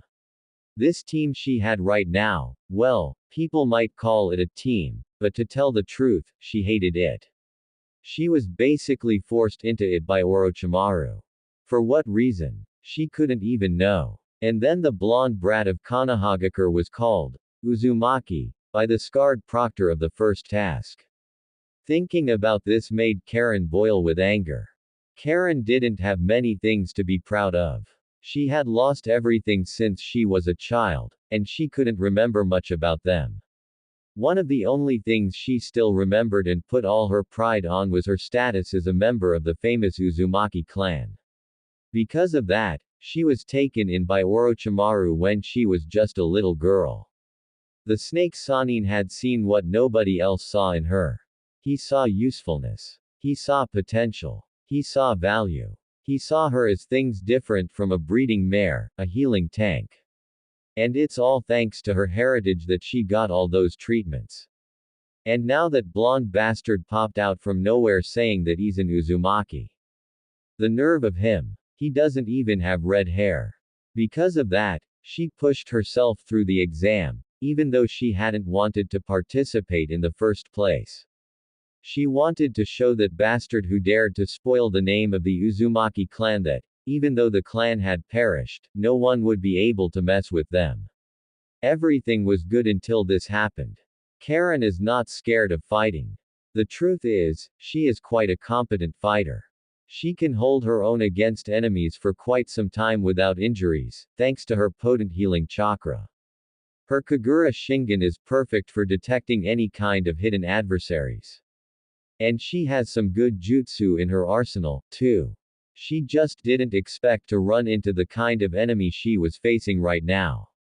She didn't even need the Kagura Shingen to know how dangerous the boy in front of her was. Despite his calm demeanor, she could feel power pouring out from his body. It's powerful, it's cold, it's mad. Even looking at him made her hands sweat. And though it fainted, there was an odor of blood lingering around him. Having been working for Orochimaru for a long time, Karen was too familiar with that smell. Karen gulped. Thoughts of raising her hand and forfeit had crossed her mind. Then she caught a glimpse of the blonde boy who claimed to be an Uzumaki, and rage exploded again in her chest like a volcano. He was looking at her with an eye full of pity and weariness. How dare he? How dare he show pity on her, a real Uzumaki, while going around parading the Uzumaki name like a third-rate good. That's it. No running away. She'll show that bastard what a real Uzumaki can do. Begin. Karen immediately pulled out a kunai from her pouch and threw it at Gaara. Then, she withdrew her hands and went through hand signs. Kunai's shadow clone. The lone knife became 20, and all of them soared across the room, aiming at the sand genin. A wall of sand immediately rose in front of him, preventing the kunai from reaching Gaara's body. Then all the knives exploded at the same time. The original kunai had explosive tags stuck on it. Whoa, what the hell? Kiba exclaimed when the shockwave from the explosion reached his face, making his unkempt hair fly wildly. This is just overkill. Why do all those with the name Uzumaki like going around blowing stuff up like that? Sakura also groaned. HMPH, Temari snorted with a smirk. You think that kind of attack would be able to harm Gaara?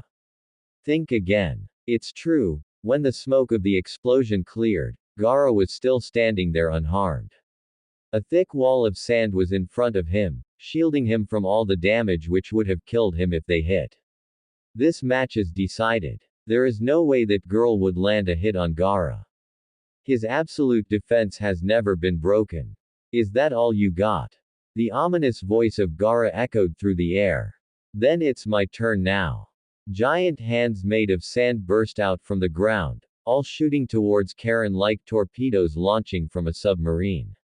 Screw sand crushing power. Those hands would have been able to smash her to a pulp, or at least break half the bones inside her body with their sheer force and weight if they had hit.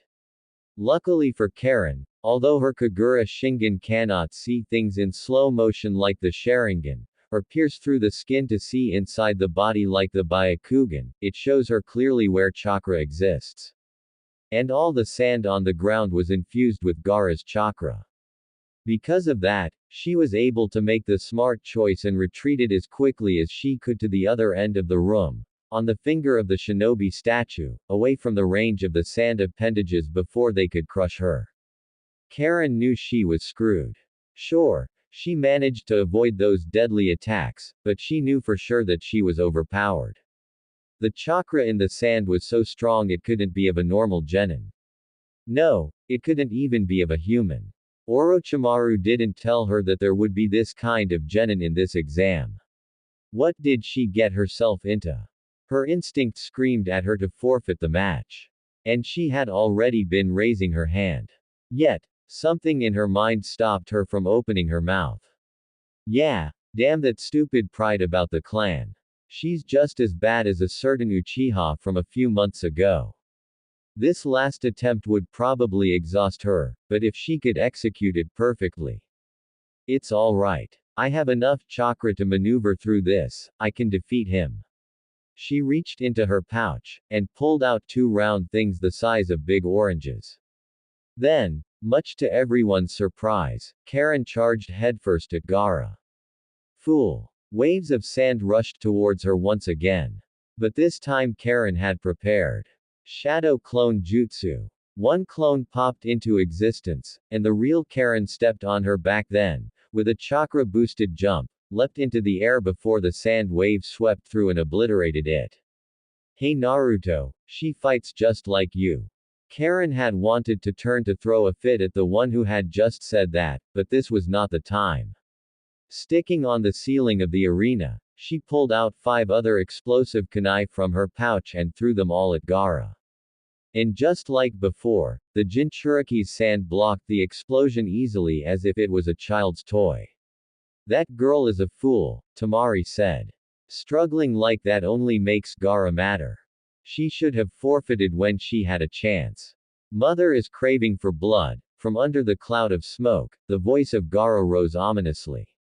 You will become the sacrifice for my existence. Everyone gasped when tendrils of sand blasted out from Gaara's place and skewered the redhead in a blink of an eye. No, Naruto muttered in horror. Then the body burst into water, soaking Gaara's sand to the core. I see, the Cyclops Jonin in the balcony nodded in amusement.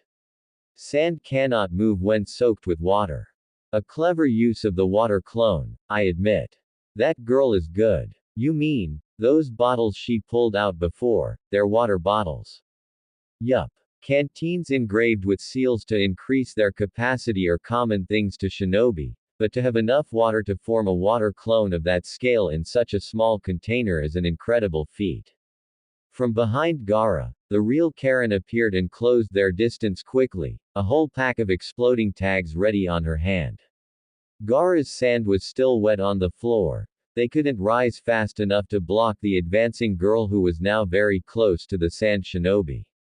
For the first time since the match started, Gaara's eyes widened.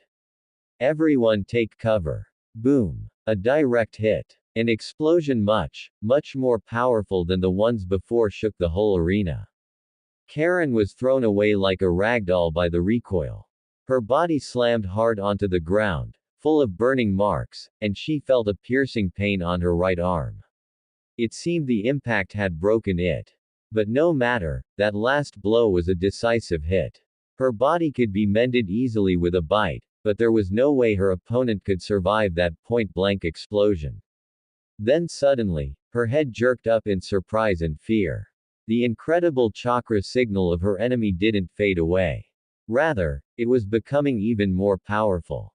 When the smoke cleared enough for her to see Gaara, her fear was multiplied tenfold. Her enemy was still standing. Her life-risking maneuver didn't even manage to hurt him. The only thing showing some kind of damage on him was his skin, which was now falling off his body, his arms, his legs, his face. Which was now donning a completely crazy expression. No way, sand, skin. Karen knew everything was over for her.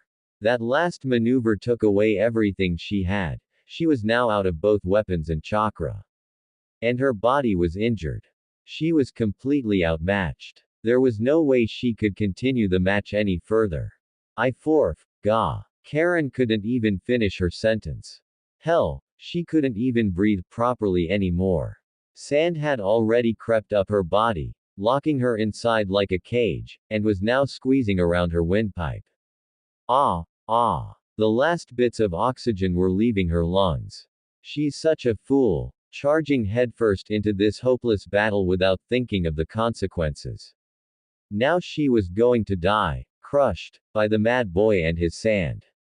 Stop right there, Gaara of the sand. If you don't, you will be disqualified immediately.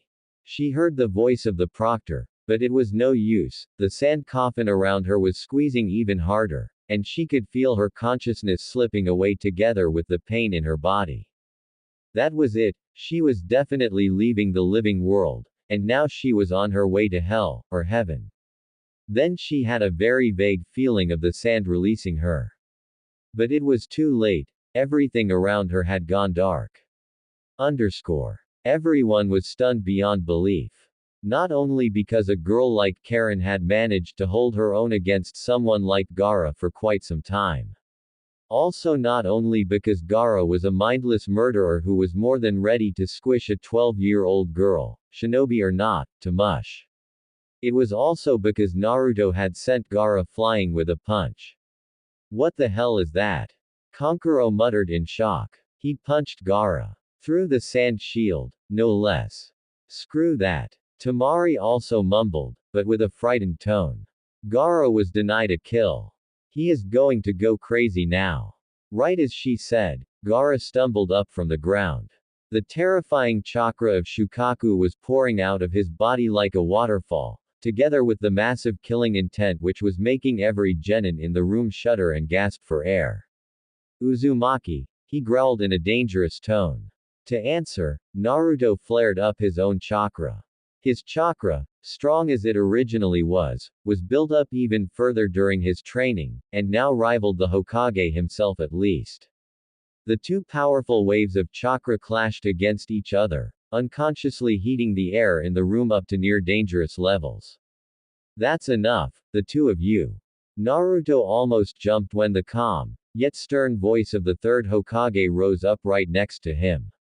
He had been at the two genins' side since who knew when, and his eyes were now locking at their faces with a sharp glare. I declare this match over, and the winner is Gaara, the old man said briefly. Now stop that killing intent and go back to the balcony. The voice of the Hokage was not loud, but it contained such a powerful authority that even Gaara had to stop. The Sand Jinchuriki recalled his sand back into the gourd and walked back to his team's place without another word, but not before throwing Naruto a deadly glare. Naruto refused to drop his gaze, but met the glare with his own until Gaara looked away. Ahem, anyway, Hayate cleared his throat to get everyone's attention. Due to the odd number of competitors here, the last match of the preliminary will be a battle royale between the three remaining competitors. So will Kiba Inuzuka of Konohagakure, Chojuro of Kurigakure and Naruto Uzumaki of Konohagakure come down here? Naruto blinked dumbly. What is a battle royale? Hayate sighed. Just think of it as a free-for-all fight between more than two fighters. Now that all of you are here, he added when seeing Kiba and Chojuro jumping down from the balcony, can we start the match now? You bet, Naruto answered with a grin. Same here, Kiba also smirked. Chojuro didn't say anything, only nodded timidly. Then, the final match of the preliminary round, Kiba Inuzuka vs. Naruto Uzumaki vs. Chojuro, begin. Kiba glanced at Naruto warily. Since the mission to Waves, he had seen Naruto with another eye. The blonde was no longer the goofy dead last of the class who knew only silly pranks. Right now, he might be the most dangerous genin in this room, not considering that Gaara guy. He pulled out a soldier pill. He must finish him first, and fast. Akamaru. Get ready. Man-beast transfer. Haramakare release. Giant form. Wah! Oh, crap. A gigantic hammer made of chakra was swung down mercilessly on the two Konoha genins' heads. And by gigantic, I mean gigantic. In bold and caps. Had it not been for the fact that a construct made solely from chakra couldn't create shadows, its head would have covered the whole arena in darkness. There's absolutely no way to dodge this. Not in this closed arena. Earth-style. Concrete barricade. Naruto's voice suddenly boomed. From the ground, walls made of a very hard substance were erected and formed 7 layers of dome around him, Kiba and Akamaru. The layered barriers managed to surround the two boys and dog completely right before the mighty hammer descended down their heads. And the weapon collided with the dome instead. The first, second, third and fourth layers of the dome were shattered as if they're made of tissue paper. The fifth and sixth ones managed to slow down the bludgeon weapon, but the hammer still smashed through them before stopping at the final layer, where the chakra forming it finally dissipated. Well, not before making that very same layer crumble to debris, though. Wah! What the hell is that? Is he trying to kill us? Kiba stuttered. His eyes were as wide as 2 small dishes. He broke through my strongest defense jutsu so easily, Naruto also grimaced. Then, much to the two Konoha genins' surprise, Chojuro fell over. Still not enough chakra, the glassed boy mumbled, and fainted. On the balcony, Zabuza smashed his head on the rail. Phew, Kiba wiped his forehead. That was close. Yeah. Sweet dream, Kiba. Huh, wah. Kiba couldn't even manage to blurt out the whole sentence before Naruto punched him in the face. Kurenai's palm met her face. How many times have I told him not to let his guard down in front of his opponent? Winner, Naruto Uzumaki. Akamaru whined. First of all, I would like to congratulate all the genin standing here right now for advancing to the third task. also the final round, and the main event of the Chunin exam. The voice of the third Hokage echoed across the room, loud and firm. I can see some of you had quite easy matches during the preliminary. Some of you, on the other hand, had some troubles with your opponents. But you all managed to defeat yours, and gained the right to compete in the final round. Sarutobi's eyes lingered a little bit at Sasuke and Gaara's faces, then he continued. However, it will not be that easy anymore. Coming to this round, you are all considered the elite of your villages. Each of you will fight to represent the power of your countries, and you will need to show off all your power without reserves. Therefore, there will be no easy matches for you in the third event of the exam. And because of that, the third event will be held precisely 1 month later. It is for you to revitalize your bodies and minds, and analyze the data you collected about your opponents to calculate your chance of winning, as well as to improve your abilities. Wait a sec, Sasuke raised his hand. Considering what you just said, could it be that the third event is also a tournament? The Hokage chuckled. Very perceptive, Sasuke. True, the final round is also a tournament. The final tournament will be held in the main stadium of Konohagakure, in the middle of the village, under the audience of all citizens in the village, the daimyos, and the other village leaders. Now it's Shikamaru's turn to raise his hand. But since it's a tournament, it would mean there's only one winner, right? Does that mean there will only be one person who becomes Chunin? That's not it, Sarutobi shook his head. Your battles will be observed by the judges including me, the daimyos and the other village leaders. Those judges will be the ones who decide if you can become a Chunin or not. Therefore, even if you lose your first match, you will still have a chance to become Chunin. Now, before you dismiss, there is something that has to be done. Enko stepped up from behind the Hokage.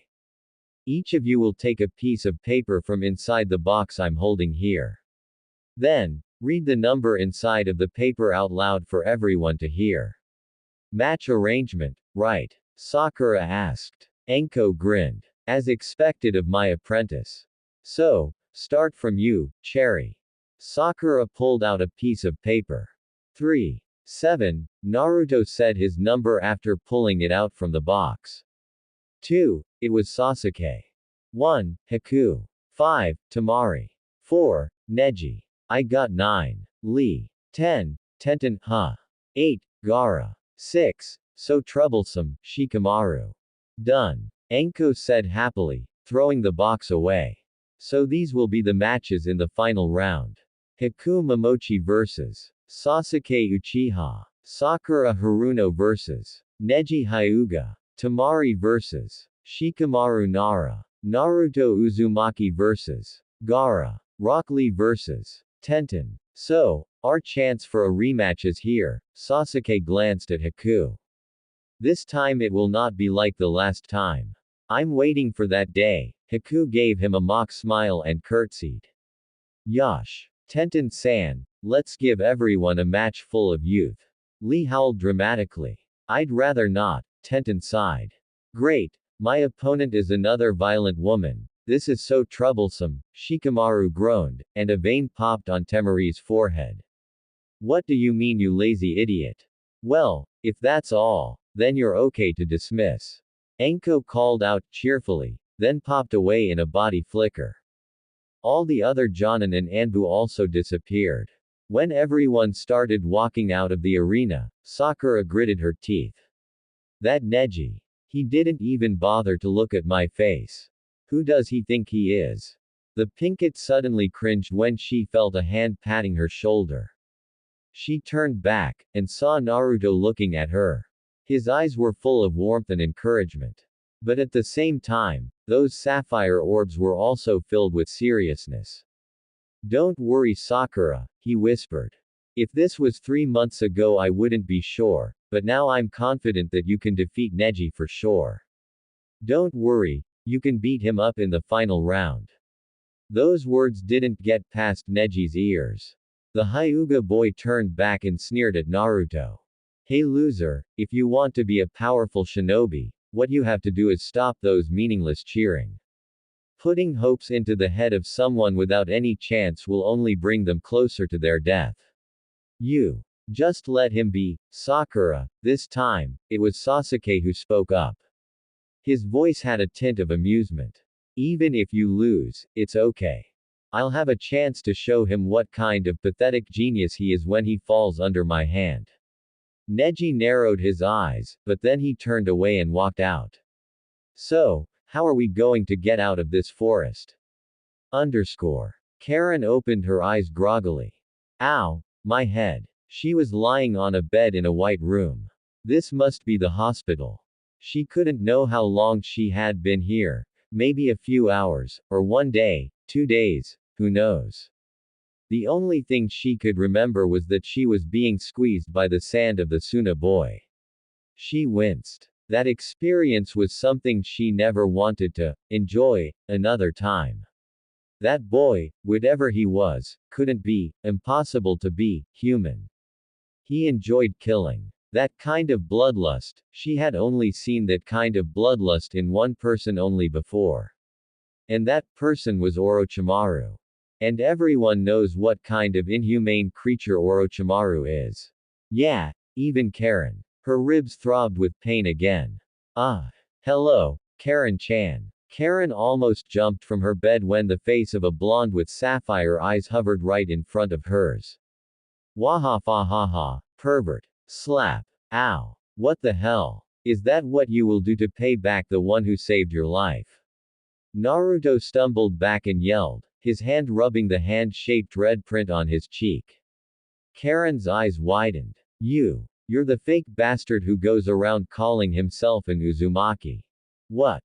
Naruto barked in outrage. How dare you? I'm as Uzumaki as you are. Bullshit. What kind of Uzumaki has blonde hair? Karen grabbed Naruto's shirt and also screamed, even louder than Naruto. Well, sorry for only having my mother as an Uzumaki. Why you? If the two of you continue screaming like two banshees, I'll throw both of you out of the hospital immediately, get it? Someone from outside screamed into the room. Karen released Naruto, but still glared at him with a scary look. I won't believe it. Finally, the redhead glowered. There is no way you are an Uzumaki. Even if it's only your mother, the only Uzumaki staying in Konohagakure during the last 20 years is Kushina-sama, and she died 12 years ago. Naruto's eyes hardened, and he turned away. I never said my parents were alive. Karen unconsciously clapped her hands over her mouth. If that's the truth, and the blonde's parents were both dead. Wait, so your mother is Kushina-sama. The red-hot-blooded habanero. The one who's said to have wreaked havoc together with the 4th Hokage during the 3rd Shinobi World War. Karen's eyes bulged out in realization. No way. How can someone as famous as her be the mother of an idiot like you? You're definitely lying. Hey. Why do you keep saying that I am an idiot? And I'm not lying. Naruto protested. Suddenly, another voice rose from the room's entrance. You might not believe it, but it is the truth. And I'd rather you keep it to yourself, because it is a high-leveled secret of Konohagakure. Naruto snapped his head towards the entrance, and sighed in relief when he saw Jiraiya leaning at the door frame. Knew that I can find you here, Naruto, the Toad Sage grinned. Karen sat there, dumbfounded. This man was Jiraiya of the Sannin, one of the most powerful and famous shinobi in the whole elemental continent. If he was the one who confirmed this, then maybe the blonde didn't lie at all, but now, family matters aside, suddenly, Jiraiya appeared right in front of Karen, so fast she couldn't even blink. I want to ask you a question. Are you working for Orochimaru? Karen's body cringed up slightly. How could the man in front of her know about that? I don't know what you're talking about, she lied coldly, diverting her gaze from the sage. But Jiraiya wasn't someone who was easy to trick. Don't lie to me, little Kunoichi. I've worked with Orochimaru for a long time. I can sense his presence on your body, even when he's not here. Your body reeks of his chakra and his smell. Besides, you think I don't know Kusagakure as Orochimaru's in anything but name. Kanahagakure's spy network is not something you can underestimate. Sweat started to roll down Karen's forehead. If Kanahagakure had figured it out. Considering your reaction, I can assume that we're right. Usually, this isn't my job, Jiraiya continued in a dangerous tone, but because you are a relative of Naruto, I'm giving you another chance. What is your connection with Orochimaru? Spill it out, or a long-term trip to the T&I division will be your present. Karen nearly choked when she felt the massive killing intent from Jiraiya. Pervy sage, please, said Naruto in a scared and concerned voice. Let me talk to her first. The killing intent withdrew, but Jiraiya was still glaring at the redhead. Karen-chan, Naruto turned back to the girl. Orochimaru is a dangerous person. If we don't stop him, there will be a lot of innocent people who will be dead because of him. Can you please? Please what? Karen cut him short with a sneer. Even if what you said is true, are you expecting me to betray him like that? You're too naive, thinking that those petty talks can convince me to sell him out. I bet all those Uzumaki things were also fabricated by you to trick me. Just throw me to your T&I, or whatever you call it. You're not scaring me. If she's not a girl, the author would say that she got balls. I can't understand Karen-chan, Naruto cut in again. Why are you so loyal to that Orochimaru guy? He is so evil. He tried to steal my teammate's body when we're in the forest of death. Why do you love someone so inhumane that much? HMPH. Karen snorted and turned away. Why should I tell you? Could it be, you were somehow rescued by him before? Karen's neck froze on its way. How could that boy know? Naruto grimaced. It was true. Karen was just like Haku before the battle at the bridge. Karen-chan, one of my best friends, has the same past as you. But she's luckier than you. The man who saved her is definitely not a very good guy, but he still knows what it means to care for people close to him. Did Orochimaru ever do that to you? I don't think so. Even only meeting him once, I can say that. Someone who only wants others for their bodies cannot understand anything about friendship, families or love. Karen wanted to retort, but she realized that she couldn't. What the blonde boy said was true. Orochimaru said that she was useful, but never before had he shown anything that she was anything more than a tool that could be thrown away easily when her usefulness was exhausted. She had thought that it was okay, as long as she could serve him with everything she had. But now, Orochimaru had lied to her when he said that the Uzumaki clan was extinct. Worse, he didn't even tell her that the exam had these kinds of insane genin. Surely he would have known about it, his plan with Tsunagakure and Kusagakure. Isn't that proof that Orochimaru didn't consider her anything that might be important to him? And it didn't matter if she was dead or not. Oh, and about whether Naruto here is an Uzumaki or not, I took a sample of your hair and conducted a DNA analysis when you were asleep, and this is the result. Jiraiya pulled out a sheet of paper and gave it to the redhead. She took it without any question, and her eyes widened when she saw the result. This is. That's right. You two are not only of the same clan, but very close relatives also. It's not an exaggeration to say that you two are family. Even Naruto was dumbfounded before this new piece of information. Is that true? Karen-chan, is it really my family? Karen's head felt like spinning. She had a family.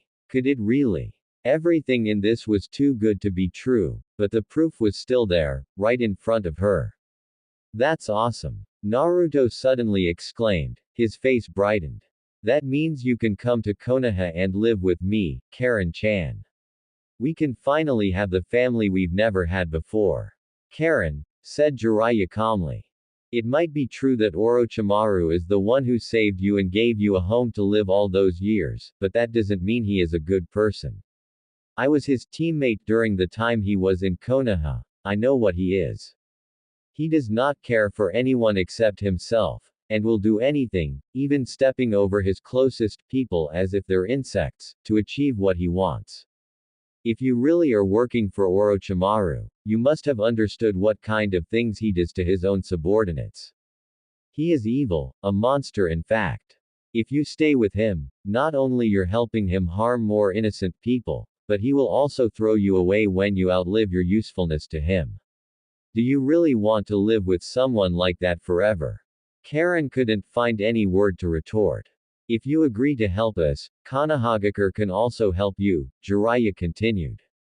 We can offer you complete safety within the village, and you can even join our shinobi force if you want, after a probation period. And, the white-haired man lowered his voice, we can also give you a family, a real family. What do you think? Finally, when she managed to open her mouth, she said.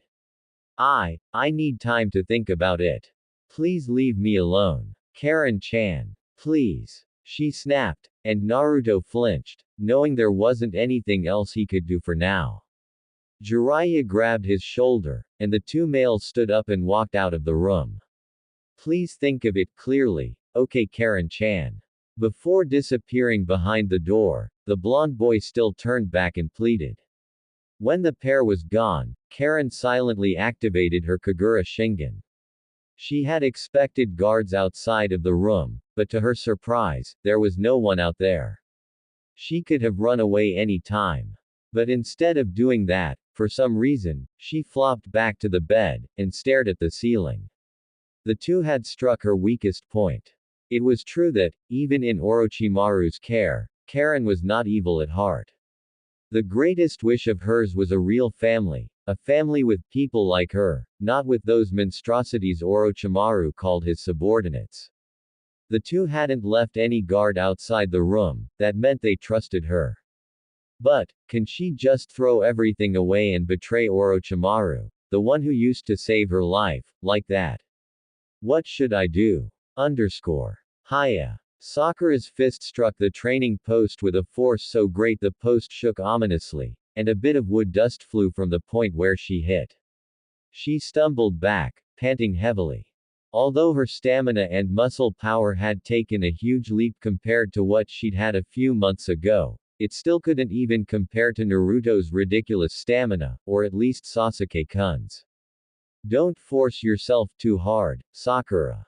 Take a rest first. Sakura turned back, and saw Kakashi walking towards her, with Anko next to him, grinning towards her. Sensei, she breathed out and slumped on the ground. I thought you're training Sasuke-kun. Well, he's done for today. Besides, Sasuke isn't my only student, right? I told you I would train all of you for the final match separately after all, Kakashi answered her with an eye smile. Sakura sighed. Sensei, I don't think I can do it.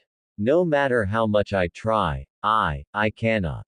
Before, I thought I would give him a lesson in our fight, but the more I think of it, the more impossible it seems to be to me.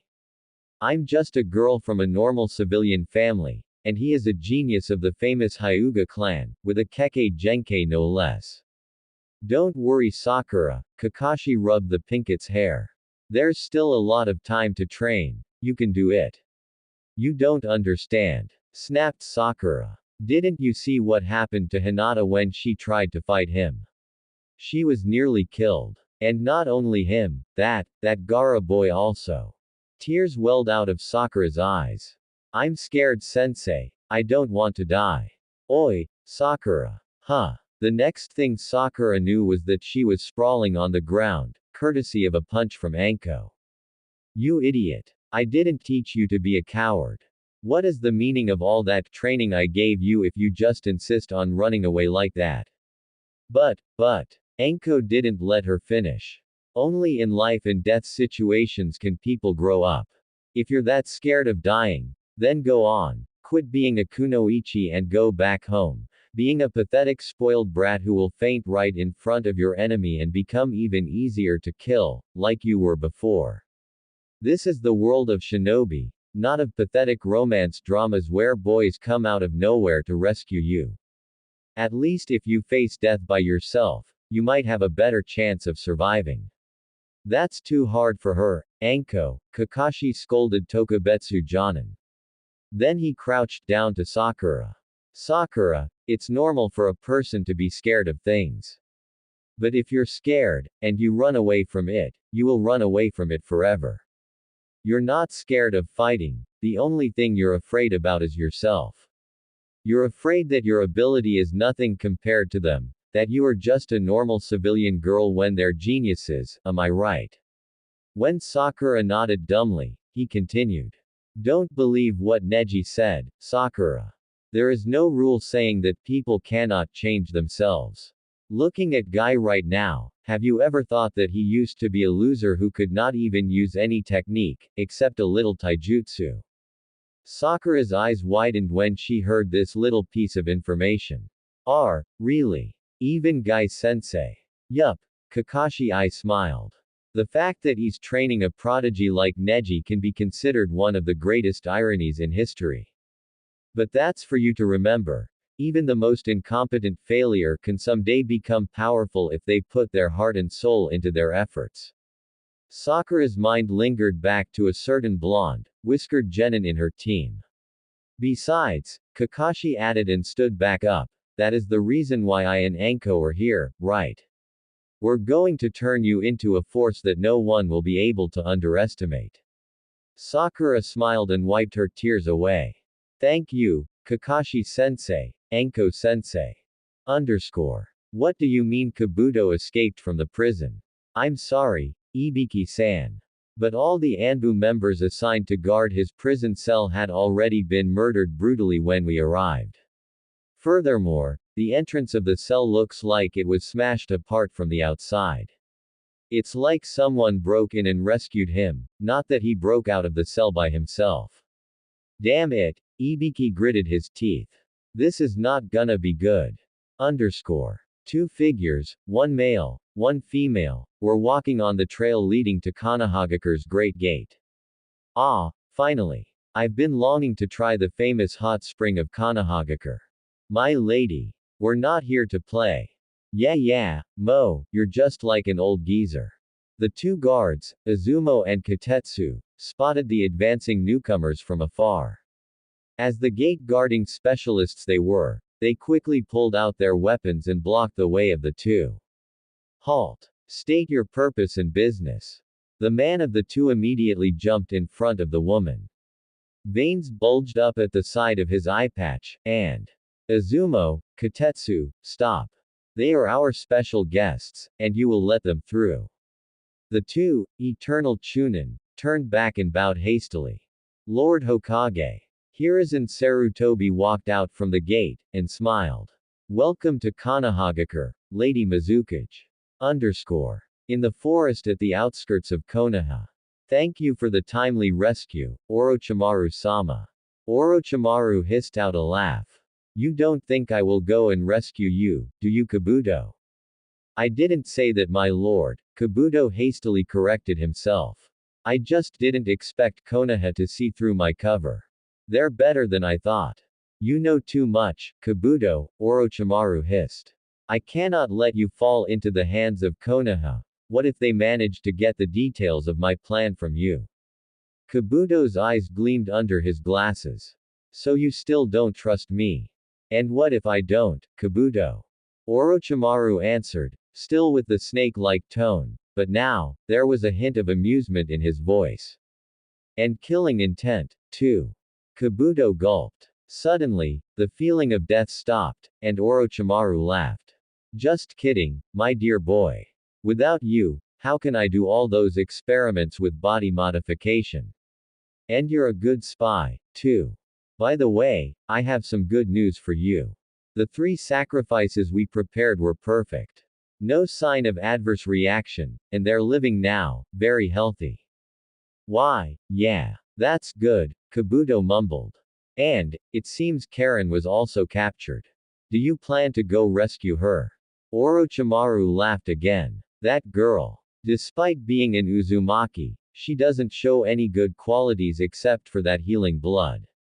No chakra chain, no talent in sealing jutsu, no exceptional chakra, nothing. Why should I bother? You're way more important to me than that failure of an Uzumaki. Then the snake man grabbed Kabuto's shoulder. Let's go, my boy. We need to do the final preparations. And about Karen, he added with a sneer, if you find a chance, silent her. Underscore. Clothes. Check. Headband. Check. Weapon. Check. I thought you'll have to care about more important things than those trivial things, Naruto-kun. You're going to war today, remember? Sure, Mata-chan. But there's nothing wrong with making myself a little bit cooler, Still, why do you still need those weapons? You can create them from chakra. And you can create explosions much greater than those explosive notes. Secret exposing, duh. Naruto pulled his gloves, a new creation he had made during the month, up on his hands, then stood up. Alright. Time to take on the final round, and Orochimaru. So friends, this was episode 4 of this thrilling time travel adventure. If you enjoyed it and want episode 5 soon, make sure to like, share, and subscribe to the channel. Also comment down your thoughts. If changing the past could save the future, would you risk altering destiny itself? I'll see you in the next episode.